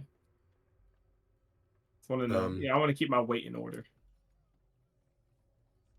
As you leave, you hear from behind you, Blair go, "Hope to see you again." You And probably will see Pupae? me again. And Pupae, I will be seeing you again, right? Oh, of course. Good. All right. don't and like I think this. that's where we'll call it this session. Look, Chunky. Pupae is a sludge that really enjoyed their previous career, to say the least. Well, let's hope your previous career doesn't get us involved today at the very least, because I am useless right now. I have 8 HP and 2 spell slots. It shouldn't. Hopefully, it shouldn't. All right. Hey, we Say- could be looking at When our. Brick was like flipping out, when his chaos proc went off during the minesweep kind of shit, Uh-huh. I almost Ow. pissed myself because I was laughing too hard. All right. Well, we'll call it there for tonight. Yep. Good Thanks a night, lot. audience. Have fun. Bye-bye, Don't audience. die. All right, guys. I'll see you guys Good night, guys. next time. Later.